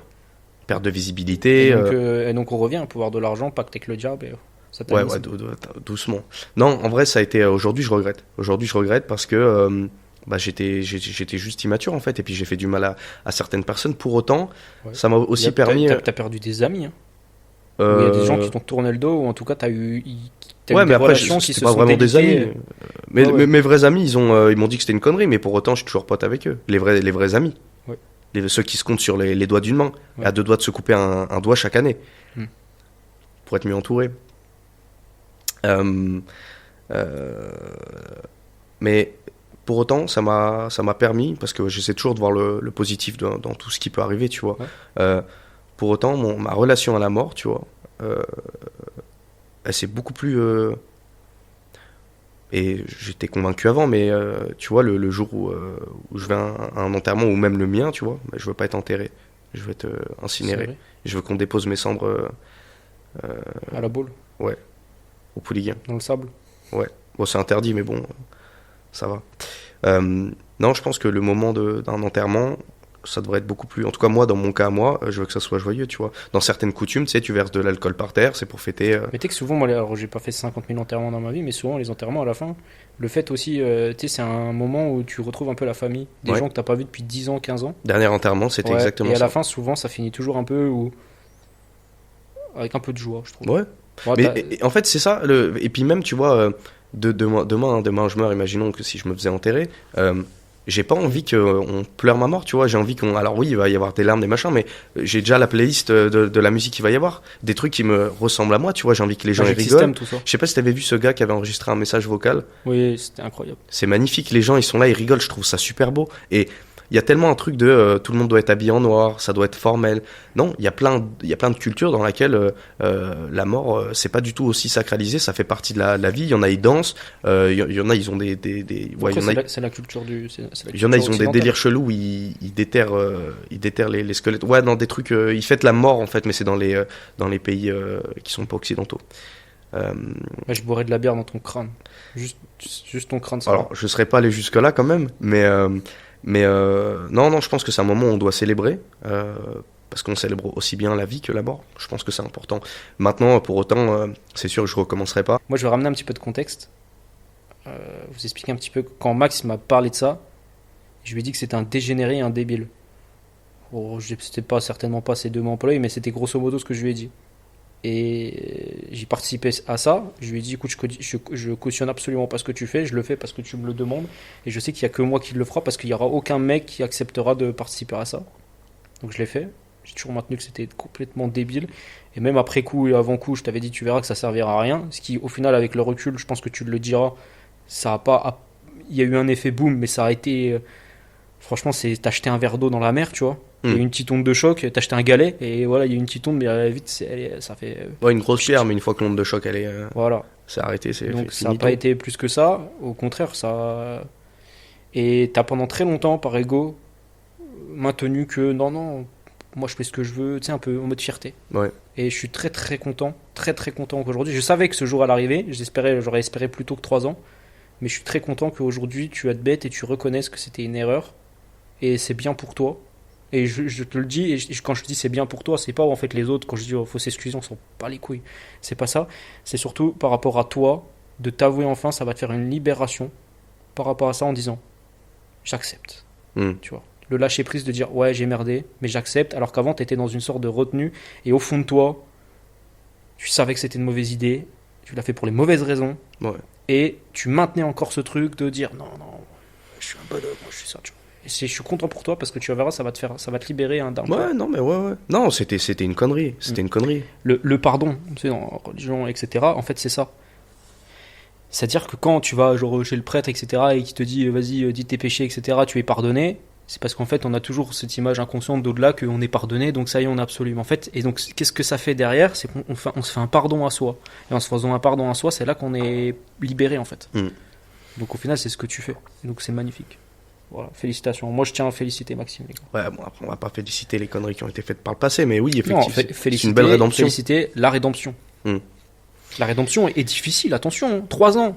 Non, mais faut pas croire comme ça. C'est que, et combien d'entre nous, moi le premier, j'ai fait des conneries ou j'ai fait des erreurs, j'ai mis énormément de temps avant de l'accepter, tu vois, et de dire, ouais, j'ai merdé. Et on est tous comme ça, même les gens là qui nous regarderont, réfléchissez à ces trucs-là et pardonnez. En parlant de Bad Buzz. Ouais. Alors, moi j'ai eu celui-là, j'en ai eu d'autres, j'ai eu Dope. Dope c'est quoi? C'est un son que j'ai sorti en 2019, dans lequel je me suis fait exploser sur Twitter. 1 million de vues en 24 heures, tout le Twitter. Attends, je termine. Ouais. Des tweets en mode hardcore. Pour un gamin de mon âge, c'était chaud, tu vois. Et ceux qui ont participé à je vais pas qualifier ça d'harcèlement parce que j'ai trop d'ego en moi peut-être. Il fait du bruit ce climatiseur. Mais il y a des grosses figures de YouTube qui m'en ont fait baver à l'époque. Je pense à Amine Matoué, je pense à Maxime Biagui. Parce que c'était ce qui marchait à l'époque. Et puis j'aurais fait sûrement pareil si j'étais eux. Mais c'était quand même pas très cool, quoi. Il y avait Potatoes. Enfin bref, je me suis fait allumer de partout. Le son était pas ouf, hein. Il y a pas à mentir ou quoi. Mais il y a eu cet arc-là, et pour autant, ça m'a pas empêché de faire plein de choses. Mais il y a eu cet arc. Ça t'a renforcé mentalement. Ah ouais, de fou. Parce que par la suite. Et c'est pour ça qu'ensuite, j'ai fait pire que ça en termes de bad buzz, que je me suis dit, je me suis tellement construit une carapace que je vais pouvoir tout faire, et genre, rien ne va m'impacter, même si je fais des dingueries comme. Et ça, c'est fort parce que je connais des youtubeurs qui, même X temps après qu'ils aient fait YouTube, sont encore tellement fragiles et encore tellement besoin de validation d'autrui que parfois ils s'interdisent des choses qui sont pas, attention, hein, pas dans des trucs de fou furieux, tu vois, mais qu'ils ont peur de la réaction des gens, peur de faire des choses parce que ils vivent pas pour eux en fait, ils vivent pour les autres. Donc d'arriver à dire moi c'est ça, je fais ça, je m'en fous de ce que les gens pensent, c'est bien aussi, tu vois, c'est pas tout noir tout blanc, faut l'équilibre aussi là-dessus. Mais parfois d'aller dans un extrême, là aujourd'hui, de ce que tu as fait, c'est pour ça que tu n'as aucun mal aujourd'hui à revenir sur YouTube. Bien sûr. Sans plus d'appréhension que ça, le stress de reprendre, mais pas plus. Juste à l'intro. T'es pas en mode paniqué, quoi. Mais non, mais j'ai eu quand même ce truc de. Je me suis posé des questions quand même avant de me dire je reviens. Je me suis posé beaucoup de questions. Mais en fait, et ce qui est terrible, pourtant, j'ai vécu tellement pire qu'un retour sur YouTube, tu vois. Ouais. Et pourtant, je me suis dit. J'ai un peu peur quand même du regard des gens. Parce que j'étais très centré sur l'entrepreneuriat pendant 1 an, à parler uniquement de business, à en faire presque ma personnalité, tu vois. Alors que dans la finalité... En fait, là, ce que tu dis, c'est hyper subjectif. Et c'est normal de réagir comme ça. Ouais, non, mais là, je te dis ce que moi j'ai vécu. Ouais. Et pendant un an, j'étais tellement centré sur une seule activité, en mettant tout de côté, qu'en fait, ma propre personnalité, je l'ai laissée de côté. Tu l'as effacé, ouais. Je l'ai effacée. Et en fait, c'est absolument pas viable. Et j'ai fait une grosse connerie, mais c'est comme ça qu'on avance. Ma vraie personnalité, c'est telle que les gens. Mais c'est pas une connerie, parce que si t'avais pas fait ça pendant un an, tu te rendrais pas compte aujourd'hui. Il y a pas de connerie en fait. Oui, c'est le parcours, c'est l'expérience. Moi, au final, j'ai plutôt vécu mon expérience sans forcément trop de bad buzz. Si, il y a eu la fois où j'avais sorti la vidéo, c'était deviner l'âge des filles. Ouais. C'était en gros, pour contextualiser le truc, j'avais vu un Américain faire ça. Et du coup, j'ai dit, vas-y, je veux le mettre sur le sol français. Carton immédiat, ça doit être une des vidéos les plus vues, plusieurs millions de vues, 3-4 millions de vues. J'ai plus en tête, faudrait vérifier, mais c'est ça, plusieurs millions de vues dessus, autour de 3.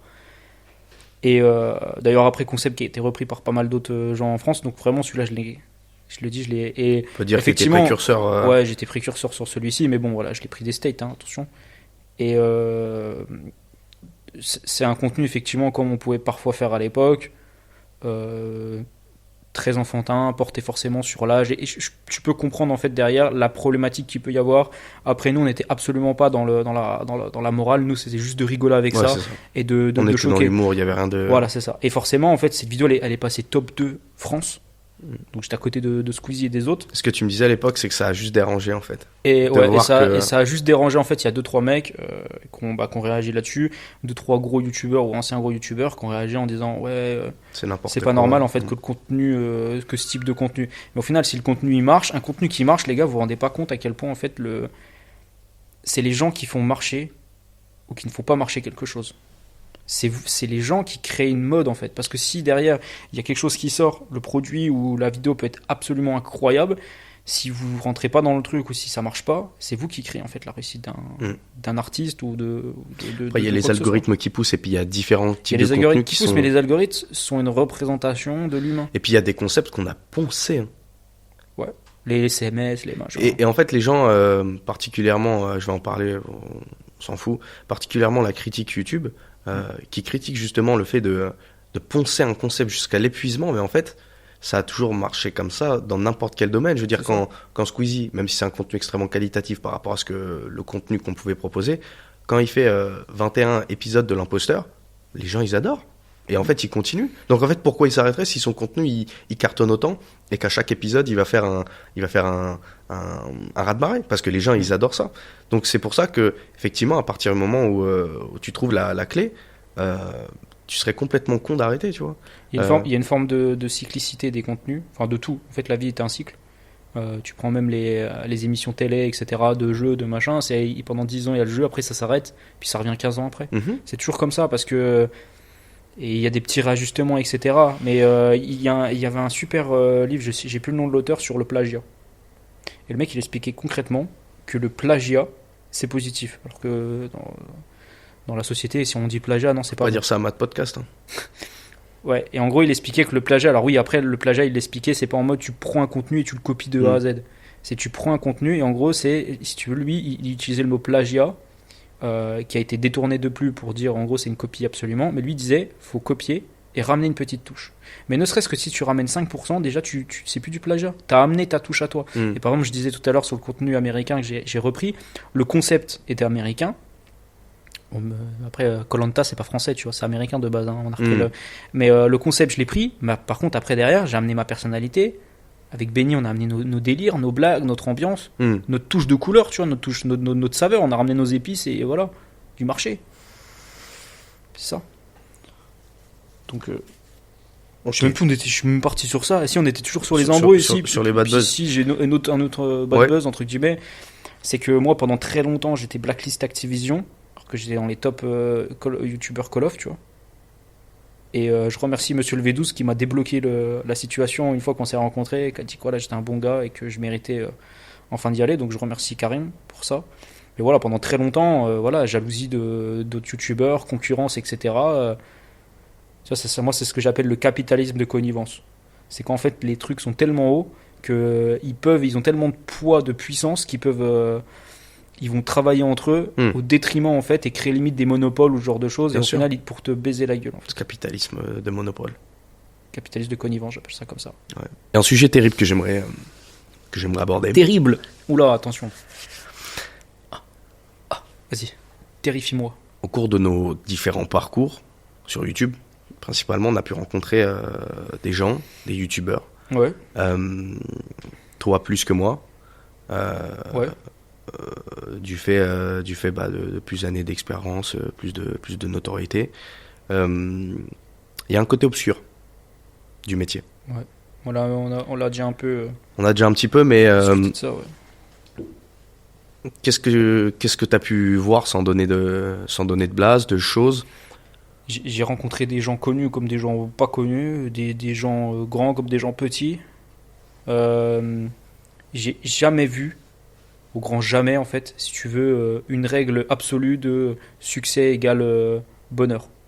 Paradoxalement, les gens les plus, comme je te dis, dépravés, les gens les plus perdus dans leur vie, les gens les plus malheureux, ont été même généralement des gens qui, au premier abord, avaient un succès retentissant et de l'argent, quoi. Parce qu'encore une fois, ils ne se connaissent pas, ils vivent au travers des autres. En fait, ils sont des stéréotypes, ils sont devenus des stéréotypes d'eux-mêmes. Limite, c'est qu'on parlait tout à l'heure de personnages, en fait, t'es une extension un peu de acteur et de comédien. Et dans le YouTube, il y a beaucoup de comédiens, moins d'acteurs, et les mecs deviennent des stéréotypes d'eux-mêmes. En fait, ils deviennent le personnage qu'ils jouent au quotidien. Et ça rejoint, tu sais, le mec de Batman, là, je sais plus son nom, le nom de l'acteur qui joue le Joker. Le Joker dans The Dark Knight. Prestation incroyable. Tu vois de qui je parle ou pas? Bah, pas du dernier, du coup. Non, avec Christopher Nolan. Ah ouais, non. Ah, si tu l'as jamais vu, il faut le voir. Mais les gens, en gros, l'acteur, il a joué le Joker. C'est la meilleure représentation du Joker. Franchement, en termes de super méchant, c'est, je pense, la plus grande, le plus grand acting. Vraiment, le mec, il est trop fort. Et le gars, si tu veux être dans le personnage, qu'est-ce que font? Bah, tu sais, il commence à avoir la démarche, etc. En fait, il se crée, si tu veux, il se conditionne, il modifie son cerveau, il se conditionne avec le Joker. Sauf que le Joker, c'est un fou. C'est un pervers, enfin, il est à moitié taré, tu vois, il est dans une souffrance, ce qu'il a souffert au final, c'est ça. Et le mec, à la fin, après le film, etc., des années après, s'est suicidé. Il a jamais réussi à ressortir de son personnage. Sa prestation était tellement incroyable. Putain. Et voilà. Et en gros, c'est ça, c'est-à-dire qu'il y a des gens, ça devient en fait des stéréotypes, ça devient plus eux-mêmes, en fait, ça devient des comédiens et bah ça se drogue, ça a des comportements, des gros manques de respect, ce genre de choses. Ça devient même, c'est un peu comme un roi ou un peu à la Is No Good, calife à la place du calife. Tu sais, les mecs ont tellement peur de perdre leur place qu'ils ont une souffrance en fait. Ils sont prêts à tout n'importe quoi, tu vois, à te faire des coups de pute, à cracher, etc. Et ils deviennent suspicieux, tu vois. J'ai plus le mot que je cherche. En gros, ouais. Ils deviennent craintifs. Pas craintifs, mais en gros, ils ont peur des autres. Ils se méfient de tout le monde. Il y a une forme de schizophrène un peu, tu vois. Ils deviennent un peu schizophrènes. En fait, et alors, encore une fois, je dis pas que les mecs sont fous. Je dis juste que tu sens dans leur interaction que les gens se méfient de tout le monde, en fait. Ils critiquent tout le monde, et donc, tu peux pas être heureux dans un schéma où tu es toujours en train de tailler tout le monde, en train de te méfier de tout le monde, en train de prendre de la drogue, parce que les mecs ont tellement vécu en fait des expériences fortes dans leur vie que si tu veux, bah, ils vont toujours plus loin. Donc à la fin, ils sont limite toujours obligés de prendre, de consommer, de faire des choses. Alors et après, ça veut pas dire que les gens du quotidien, de manière générale, ont pas de manque, pas de souffrance, etc. Ils sont full heureux. Je dis juste que du fait peut-être qu'ils n'ont pas eu cet argent ou pas eu tout ça, ils sont un peu plus terre à terre, etc. Tu vois. Mais en tout cas, ce que je peux vous garantir, c'est que il n'y a pas une corrélation argent-bonheur, en tout cas, et même parfois ça peut être l'inverse, parce que du coup, si tu n'as pas travaillé sur toi avant, si tu t'es pas développé spirituellement, tu peux devenir une personne qui à la base n'était pas toi, quoi. Moi, ce qui me voilà pour l'histoire fin. Ce qui me surprend le plus, c'est comment que ça soit les influenceurs ou les youtubeurs, comment en fait ça rentre tellement normalement dans leur quotidien de se défoncer avec n'importe quelle substance, hein. Mais c'est normal, c'est parce que bah voilà, je relâche la pression. Quand j'étais plus jeune, j'ai fumé des joints. Parce que j'étais dans la fleur de l'âge, parce que bah mes collègues ils fumaient des joints, du coup moi j'étais jeune, j'étais influençable, et j'ai arrêté. Il y en a, ça fait partie de leur quotidien. Moi je sais que je ne peux pas en semaine consommer de la drogue, c'est impossible. Et ça s'arrête à des joints. Et moi, j'ai été à très peu de soirées où il y avait des types de drogue. Mais j'en ai fait une, je t'avais raconté, à Lyon. J'arrive, le mec qui organise la soirée, il te fait un speech en disant, écoutez les gars, ce soir, vous êtes chez vous, faites attention quand même à là où vous êtes. Mais personne ne se juge. Vous pouvez prendre de la cocaïne, ça se passe dans le couloir là-bas. Pour l'exta, ça se passe dans la pièce à côté. C'était où ça? C'était et pour le GHB, dans le monde de YouTube ou... Ah non, ça c'était des perso, hein, trucs perso, ouais. Rien à voir, ouais. Moi j'arrive là-bas, j'étais allé avec mes potes ukrainiennes là, qui sont dans le monde de la nuit, tu vois, à fond, qui kiffent trop la techno et tout. Et je vois ça. Je vais dans le couloir, pas pour prendre une trace, hein, parce que je voulais aller fumer, c'était de la pièce là-bas, tu vois. Cigarette. Et là, je vois ça sniffe sur le bord du couloir, là. Et ce qui m'a choqué, je sais pas pourquoi, dans ma tête, c'était un peu réservé que aux mecs. Et la plupart des gens qui prenaient de la coke, c'était des meufs. Bon, voilà, c'était l'exception qui confirme la règle. Mais le reste... dans l'autre et en fait les gens ils consomment ça tellement de manière normale, comme si c'était pas un problème, et ça l'est peut-être pas pour eux, tu vois. Mais je sais pas, je pense qu'on a beaucoup trop normalisé ce genre de choses. Après ça, c'est propre à chacun a son expérience de vie, mais je suis content de jamais être tombé là-dedans, et j'en ai vu qui sont tombés fort, et c'est souvent ceux qu'on soupçonne le moins en plus de ça qui font ça. Oui, parce qu'en fait, quand ils sont en société, vu qu'en fait, ils ont un tel besoin, un tel amour du regard des autres, et un tel besoin en fait d'être admirés, aimés, etc., que du coup, quand tu les vois en société classique, ils vont être normaux. Mais c'est quand ils rentrent chez eux et qu'ils se rendent compte du vide intersidéral qu'il y a au fond d'eux, qu'ils souffrent. Et donc, comment ils noient leur souffrance? Par des pics de dopamine, sauf qu'à un moment donné, tu te fais un grec, pic de dopamine, tu vois. Mais à un moment donné, c'est plus suffisant. Tu vas pas bouffer des grecs tous les jours, tu as besoin de nouveautés, tu as besoin de machin.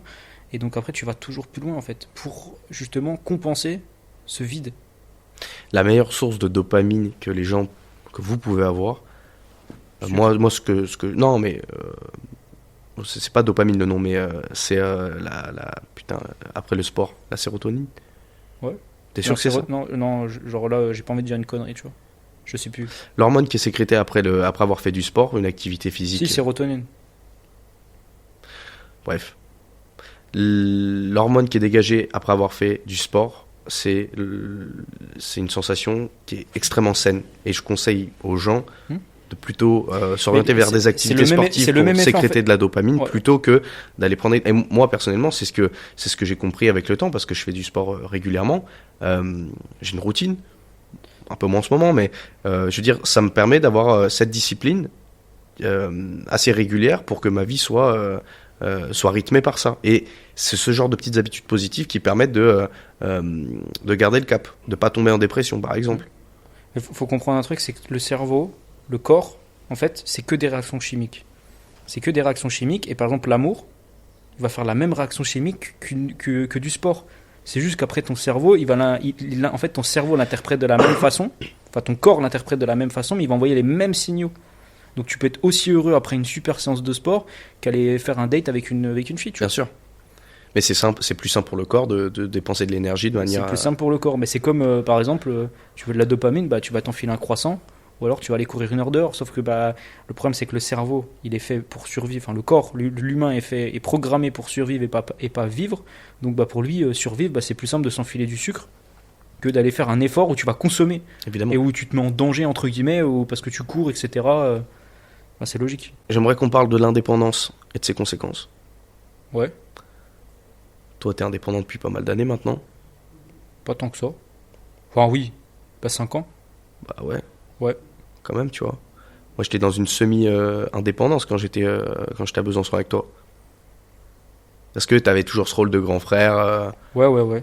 Tu vois. Ouais. Mais ça a été progressif, ce qui est bien, tu vois. Ouais, mais par exemple, tu sais, de par ta présence, je savais aussi je peux avoir une épaule sur laquelle je pouvais me reposer, quand même. Indirectement, tu sais, c'est comme... étant fils unique, quand j'étais chez ma mère, Moi, j'étais tout le temps enfermé dans ma chambre, je faisais mes vidéos. Hmm. Mais ne serait-ce que d'avoir une présence dans l'appartement fait que t'as t'as quelque chose qui te rassure. Ouais. Et donc de t'avoir là, c'est pour ça que je dis j'ai connu les trois situations. Le domicile familial, on va dire ça comme ça. Ensuite une forme un peu de comment on appelle ça? On est de Tout seul ou à deux? non à deux co Coworking? concubinage, j'allais dire mais non mais qu'on habite ensemble, c'est quoi déjà? Bah, colocataire. Colocataire, putain, Ok. un truc de fou. On avait vécu le truc de colocataire et après indépendance normale, et Hmm. puis couple, tu vois. T'as jamais été vraiment seul en fait, hein. Tu te mens à toi-même si tu te dis l'inverse. Ouais, non, c'est vrai. Non, c'est vrai, j'ai jamais été. Alors, T'as besoin de ce lien social. moi, j'ai besoin de ce lien Mais social. t'aimes bien comme avoir tes moments à toi, ça je sais. Mais moi, je suis introverti. Et moi, j'ai besoin de. Tu vois, là, par exemple, c'est ce que je disais. Là, ça fait 15 jours que je suis pas chez moi. Il y a des moments où j'ai besoin, comme un autiste, d'être dans ma bulle, tu vois. Et c'est ça, parce que c'est comme ça que je me régénère. Tu vois, on est sorti avant-hier. Hmm. Bah, tu vois, aujourd'hui, là, c'était. Enfin, on est sorti avant-hier. Et hier, c'était plus calme. Hier, globalement, c'était plus calme. Bon, bah, il a fallu rentrer, etc. Ouais. Parce on était à Orléans. Mais. Moi, j'avais besoin d'une journée douce. Tu vois, on a travaillé en vrai. On s'est couché tard, etc. Mais on Mm. allait au bureau à 21h. On est reparti à 4h du matin. On se parlait un petit peu de temps en temps, tu vois. Mm. Mais au final, on a passé quasiment les 80% des, je sais pas, 6 heures, 7 heures de travail à être exclusivement sur nous-mêmes, en fait, dans notre travail, dans notre Ouais. truc. Mais Ouais, mais parce qu'après, nous, on est comme. Il y a la plupart des gens, ils pourraient pas faire comme ça. Nous, c'est parce qu'on a toujours été comme ça, même à Besançon. oui, mais parce que toi et moi, on est introvertis. Ouais. C'est notre nature. En fait, l'indépendance, moi, je l'ai eu très tôt, quand même. La semi-indépendance. Déjà, en arrivant à Besançon, avec YouTube de manière financière un petit peu au début, puis après, j'ai dû. Mais toi, je te dis, t'as 5 ans d'avance là-dessus. Sur les Mais- gens en général, si on généralise de ta Moi- génération. Moi, je te le dis, aujourd'hui, j'ai 22 ans. Ouais. Dans ma tête, j'ai 30 ans. Et il y en a, ça Ouais. peut les faire sourire, tu vois. Genre là, j'ai des potes qui vont regarder, vont me dire, ah, tu te prends pour qui, lui? Oui, mais les gars, j'ai monté Bien sûr. j'ai monté une première boîte. Mais ça t'empêche Une pas deuxième. qu'après, tu t'adaptes à. Il y a une partie de toi. Moi, je suis un gamin. Non, mais mais je suis un enfant, moi. Ouais. Mais Mais pour autant, ça n'empêche que dans la vie de tous les jours, dans le sérieux de la vie de tous les jours, t'as 5 ans d'avance sur les autres. ouais, c'est ça. Parce que, En fait, bah, j'ai bien compris que pour réussir dans la vie, t'étais obligé de, et je pense que c'est nos qualités à nous principales. Le plus grand glitch, c'est de savoir euh, putain, euh, le glitch qu'on a, c'est qu'on est capable de, putain, comment j'avais expliqué ça? Il me faut la séquence absolument. Euh, on est capable de se calquer sur une situation, sur des gens différents. Il y avait un nom, putain, on l'avait dit il y a 2 jours. on est capable On est capable de s'adapter très facilement à n'importe quel contexte, à n'importe quelle situation et n'importe quelle personne en face de nous. C'est une capacité que les gens n'ont pas forcément. Je vais pas parler de la même manière à un chef d'entreprise qui a 15 ans d'expérience que que quand t'es avec Gwendoline à la chicha, quoi. Exactement. Mais je vais pas avec Gwendoline à la chicha. Déjà, je vais pas à la chicha. Mais effectivement, je vais pas avoir le même discours. Il y a des gens qui ne sont pas capables d'adapter leur niveau de langage en fonction de l'endroit dans lequel ils sont. Et ça, petit conseil, petit tips, gratuit. Je vous vends pas de formation derrière. C'est une compétence qu'il faut vraiment travailler. Bien sûr, mais ça s'appelle de l'intelligence sociale. Ouais. T'arrives dans un contexte et très rapidement, tu dois être capable d'analyser en fait quel type de personne il y a dans la pièce. Mm. Et une fois que tu as ça, le but c'est d'essayer par mimétisme. Encore une fois, ça veut pas dire que c'est pas toi, ça veut pas dire que tu Ouais. mens, c'est juste à un moment donné, c'est de la survie sociale, c'est de l'intelligence sociale et le but c'est de communiquer avec les autres et pour communiquer avec les autres, le moyen le plus simple, c'est de leur parler un langage qui leur parle. Ouais. Tu vas pas vers un PDG en lui disant wesh frérot. Mm. Non, c'est clair. Puis même, Quand on est entre nous, on se lâche des frères, des trucs comme ça. au-delà mais- au-delà de l'élément de langage, c'est une manière de s'habiller aussi.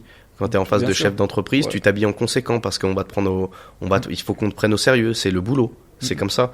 La première impression est hyper importante. Exactement. Et attention parce que à l'inverse, c'est aussi important que ce soit dans le milieu pro, c'est important d'être corporate. Autant dans la vie de tous les jours, c'est bien aussi de savoir parler avec des gens plus. Attends, comment je peux dire Je ça? t'ai déjà raconté l'histoire du costume. De quoi? L'histoire du costume. Non. Pourquoi en général, les directeurs, les gens, on va dire, d'importance, mettent un costume? Ça, c'est un statut. Ouais, mais pourquoi? Pourquoi? Pas parce que ça impose une stature, tu vois, aujourd'hui, je t'ai dit quoi? T'as voulu mettre une chemise à la base. Non, mais c'était plus pour le séminaire. Parce qu'on doit faire, en gros, on doit faire un Oui, séminaire. oui, mais t'étais quand même chaud de mettre une chemise. Non, là, je m'en Ah ouais? battais- non, là, je voulais de détente. Moi, Ok. j'ai horreur. En vrai, c'est paradoxal, c'est que j'ai horreur de porter un costume. J'adore Je suis ça. J'adore ça, moi. Bah, moi, je suis pas fan du costume. Mais tu vois, là, il Perso, était mais- hors de question que je mette un costume parce que ça allait faire beaucoup trop entrepreneurial. Ouais. Ouais. Et puis, c'est pas le but, tu vois. On s'adresse aux abonnés. Mhm. On s'adresse pas à. Non, mais je suis d'accord. Mais pourquoi le costume? En fait, le costume, déjà, quand tu regardes sa coupe, ça fait des épaules beaucoup plus carrées. Mm. Donc, si tu veux, ça a une posture beaucoup plus masculine, dominante. Mm. Donc, déjà, c'est la première chose, déjà. La deuxième chose aussi, ça va du fait que, surtout par le passé, quand tu as le temps de mettre un costume, c'est pas mettre un t-shirt et un jean. Ouais. T'as En pris le termes de t'habiller. temps, ça veut dire que tu montres en fait que tu as du temps ou que tu prends le temps de t'habiller. Mm. Et ça déjà, ça démontre un certain statut parce que le mec qui taffe à l'usine, il va pas prendre ce temps-là parce que ça sert à rien. Ouais. Donc ces deux choses-là, le fait que déjà ça C'est donne pour une marquer carrure, ça donne C'est une pour carrure marquer plus aussi importante, une marque de respect envers les autres. une marque de respect. Et je te dis, c'est surtout aussi, moi je prends le temps de m'habiller parce qu'en fait j'ai une estime de moi. Mm. Et quand tu as déjà une estime de toi, ça démontre déjà une certaine confiance de soi. Ouais. Moi par exemple, c'est déjà arrivé que j'aille dans des endroits en costume, j'étais le seul gars en costume, ben, je me prenais des réflexions.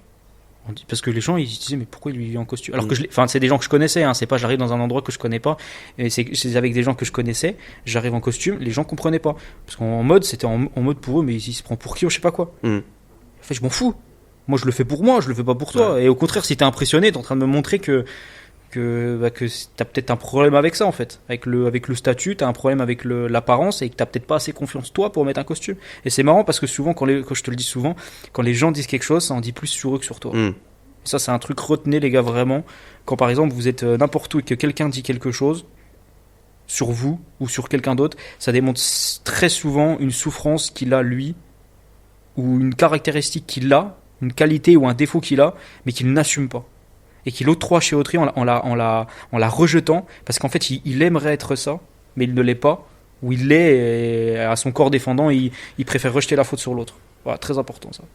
Une fois, je suis arrivé, j'étais au bureau un vendredi. Je suis parti à la pêche. J'étais en costume. Tous mes potes, ils m'ont dit qu'est-ce que tu fais? On est en train de pêcher. Je suis ouais, bah j'aime bien. J'ai juste pas eu le temps de me changer. Non, le costume, moi j'aime trop les costumes.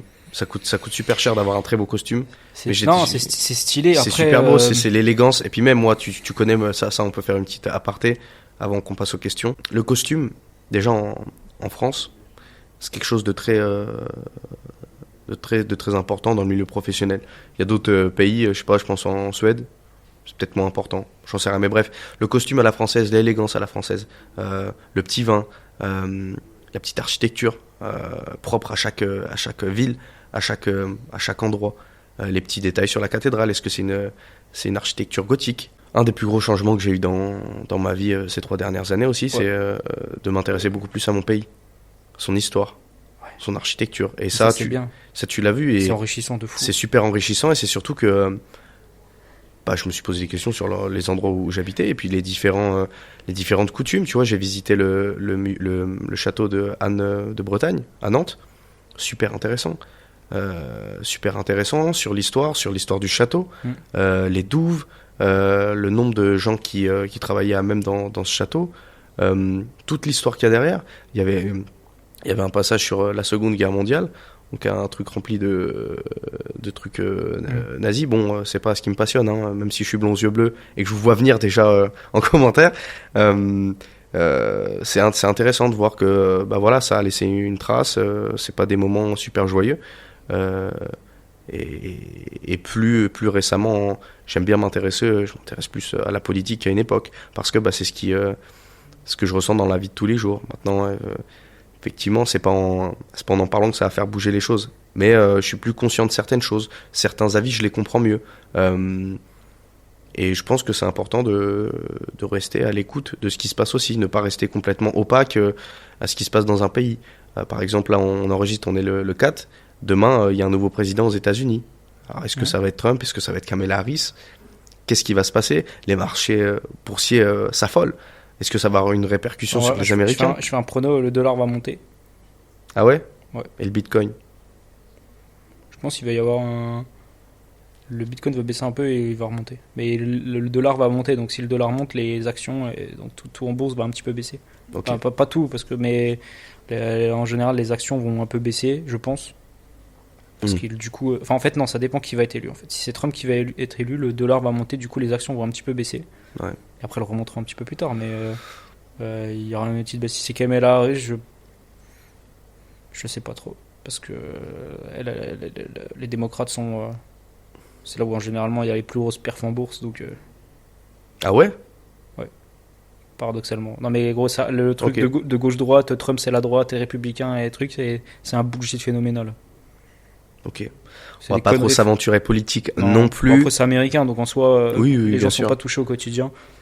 Avant de terminer ce podcast, on va se poser mutuellement 20 questions chacune. Il va falloir répondre en 30 secondes. Ça va être des questions qui sont orientées sur nos vies à nous, sur ce qu'on a vécu, et puis des questions un petit peu plus larges. Il n'y a pas le droit de dire je passe. Ou alors tu as droit à un. Oui, on doit choisir, c'est Voilà. entre deux réponses, quoi. Exactement. Je mets le chronomètre. Alors, j'avoue que j'ai pas testé avant, donc ça se trouve Non, mais 30 on va- secondes c'est trop. C'est trop, le but c'est d'essayer de répondre en 5 secondes. Ok. Mais pas de chrono à Il chaque y aura un fois. chrono au montage. Ouais. Ok. Donc là, tu commences, c'est toi qui commences et après je te fais à moi. Ouais. Vas-y, Je te dis à chaque fois les deux et tu choisis. Ouais. Ok. YouTube, Insta, YouTube, 2018-2024. 2024. Monsieur le V12, Kairos. Monsieur le V12, Benny ou boss? toi, Voyager ou faire de l'argent? voyager, Musculation ou randonnée? musculation, La vie ou la mort? la vie, BO3 ou BO2? BO2, Format long ou format court? long, France ou Italie? France, Lire un livre ou suivre un podcast audio? podcast, je suis plus auditif, Droit ou devoir? droit, Besançon ou Paris? Besançon, L'argent ou la célébrité? l'argent. Non, la Appren- célébrité, célébrité. Apprendre ou enseigner? Apprendre ou enseigner. Ouah, celle-là, elle est dure. J'adore les deux. Le Eh chrono ben, tourne. je vais dire apprendre. Plaisir ou souffrance? Non, tu sais quoi, je vais dire enseigner. Non, je rechange, je dis enseigner parce que c'est quelque chose qui me plaît. Ok. Plaisir ou souffrance? Au plaisir. Ami ou famille? Ami. Travail ou plaisir? Travail. Montagne ou mer? Mère. Solo ou équipe? Solo. La droite ou la gauche? La droite. Elle était pas dedans celle-là, je l'ai rajoutée. Ok, très bien. Bah, top. À ton tour. Je vais te poser comme question Bardella ou Le Pen. Bon, t'es prêt? Ouais. Ok, Max. Musique ou YouTube? Ça commence YouTube. fort. Gestapo ou Ne m'attends pas? Ne m'attends pas. Orléans ou Besançon? Orléans. 1000 fois. J'allais dire ou Paris, je voulais tricher. Non. Tu parles bien dans Talent ou génie? génie. Argent ou reconnaissance? Reconnaissance. Célibat ou couple? Célibat. Il faut pas décrire ta situation, hein. Faut Bah, dire ce que t'as moi, envie. Je sais pas, moi je te l'ai dit comme ça. Hein. Ok, campagne ou ville? Putain. Et mes amis sont à la campagne. Hein. Je vais dire ville. Ok, ça n'a pas de sens ce qu'il vient de dire, mais. D'accord, amitié ou amour? Amitié. Introverti ou extraverti? Introverti. 2010 ou 2020? En gros, année 2010 ou année 2020? Putain, c'est dur. 2010 c'était sympa. Hein. J'étais petit. 2020. Code ou GTA? GTA 100 Ouais, fois. bah, je sais. Mais bon, t'étais un youtubeur code quand même. Musique ou vidéo? En fait, là, c'est un. Ouais, mais c'est encore différent. Non, musique. Non, vidéo. Ouais, vidéo. Texte ou instru? Que tu trouves le plus fort? Les textes. Je suis comme toi là-dessus. Matin ou soir? Plus du matin ou du soir? Bah, avec. Taf. Dans ma vie maintenant, c'est matin. Hein. Je suis Ouais. moins le soir. Ouais. Dubaï ou Guadeloupe? Guadeloupe 100 millions de fois. C'est là où c'est marrant parce que c'est l'inverse avec ville-campagne. Guadeloupe, ça fait un peu plus campagne, Ouais. tu vois. Et là, en vacances, Bah, tu tu me demandes de faire un choix. en fait, dans la vie, tu préfères la ville et en vacances, tu préfères la campagne, quoi. Ou truc un peu plus Ouais. exotique. Ouais. Donner ou recevoir? Donner. Donner pour recevoir, quoi. Action ou réflexion? Action. Faut avancer, faut faire. C'est vrai. Mais ça, c'est une de tes qualités en plus. Succès ou bonheur? Bonheur. Eh, tu poses les 20 là, tu poses pas les 40 d'un coup, hein. Ah si, j'avais posé les 40. Ok. Bah vas-y, continue. Famille ou ami? Ça rejoint la même question que tu m'avais posée. Elle est dure, hein. Ami. Tu dois choisir. On n'a dit pas de joker. Non, famille. Famille. Ok. Popularité popularité ou intégrité? Intégrité. Vie éternelle ou amour éternel? Amour éternel. Ouais, ou vie éternelle. Amour éternel. Vie éternelle, on va finir par se faire chier. Amour éternel. Pouvoir ou liberté? Pouvoir. C'est la liberté. Ça implique des responsabilités, hein. Tu sais, plus t'as d'argent, plus t'as de responsabilités. Plus t'as de problèmes aussi. Liberté, liberté. Savoir tout ou avoir tout? Savoir tout. Savoir tout. Ok. Être admiré ou être respecté? Être respecté. Fiction ou réalité? Fiction, moi je vis dans le rêve de plein de choses. Téléportation ou lecture des pensées? Tu préfères quoi comme super pouvoir? Oh putain. Te téléporter Ouais, téléporter, bien sûr. Penser, non. ou lire les pensées? Il y a De un quoi? film sur ça, lire les pensées. Non, je veux pas lire les pensées. Téléportation aussi. des gens. Téléportation directe. Voyager dans l'espace ou explorer le fond des océans? Voyager dans l'espace. Ouais, j'avoue que celle-là est facile, hein. Intelligence artificielle ou intelligence humaine? Intelligence artificielle, on va devenir des cyborgs. Sauf ça. quand faut sortir le chéquier. Hein? Non, rien en fait, je dis de la merde. Non, en fait, dans ma tête, j'ai pensé que t'avais dit l'autre. Ah non. Et je voulais dire sauf quand c'est plus ça coûte moins cher l'IA, c'est ça que je voulais dire en fait. Ok. Lendemain de soirée ou matin de week-end? Avec un petit café, petite clope, un petit croissant. Matin de week-end. Ouais, j'étais peut-être un peu influencé là. J'étais teasé un truc de ouf. Première impression ou deuxième chance? Première impression. Succès immédiat ou progression lente? Progression lente. Vérité blessante ou mensonge? Vérité blessante. Réconfortante. Vérité blessante. Film ou série? T'es plus Série, film, hein. Mais je regarde pas souvent. Mais je préfère les séries. J'aurais Breaking pensé Bad, que je me suis refait là. toi. Ouais, je sais, mais j'aurais pensé que t'étais plus film, toi. Regretter ou pardonner? Oh, skip là celle-là. Regretter ou pardonner, pour moi, c'est pas l'inverse. Regretter Ouais, ou pardonner. ouais, j'avoue, je la sweep. Vas-y. Instagram ou TikTok? Instagram. Ouais. Confiance en soi ou confiance en les autres? Confiance en soi. Esprit de compétition ou esprit d'équipe? Esprit de compétition. Être aimé ou être craint? Être Machiavel, celle-là. Ah, les deux, ils vont ensemble. Donc être aimé, allez, je veux dire. Rapidité ou précision? Précision. Lâcher prise ou persévérer? Persévérer. Non, je vois pas. Ça dépend de l'activité. Ça dépend de plein de... Je trouve que dans le lâcher prise, tu persévères. Tu peux plus persévérer. Persévérer. Il reste 2 Passé minutes. ou futur? Futur. Minimalisme ou luxe? Minimalux. Luxe. Minimaliste. Non, je suis minimaliste dans ma vie. Bah, le kangou. Ouais, mais est-ce que t'aimerais? C'est pas ce que t'as. Gagner à la loterie ou obtenir la carrière de tes rêves? À redit. Gagner à la loterie ou obtenir la carrière Obtenir de tes la rêves? vie de mes rêves. Challenge ou confort? Challenge. Et ensuite, vivre pour toujours jeune ou vieillir avec sagesse? Vieillir avec sagesse. Vivre toujours... Non, vivre toujours jeune.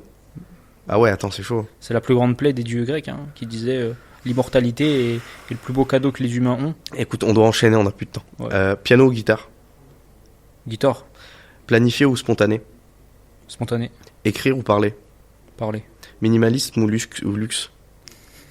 luxe, Écouter ou agir? agir, Motivation ou discipline? discipline, Rire ou pleurer? rire.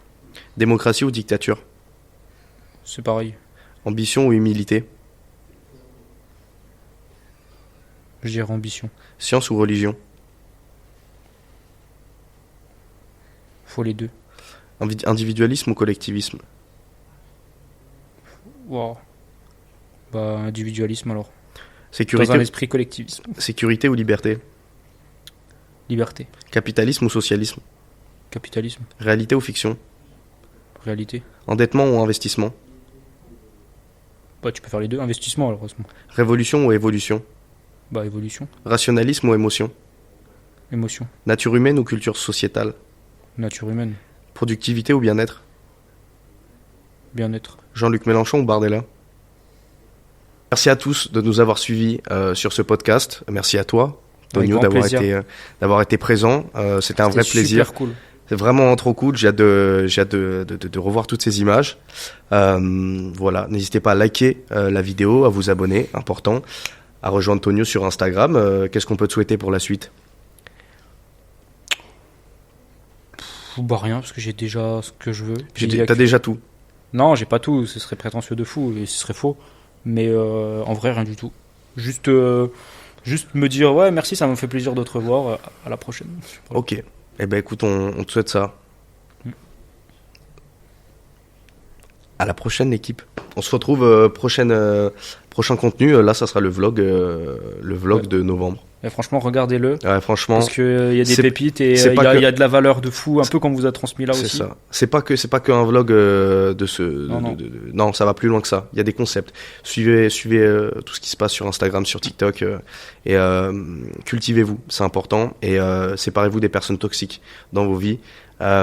Trouvez l'amour, mangez sainement, mangez 5 fruits et légumes par jour.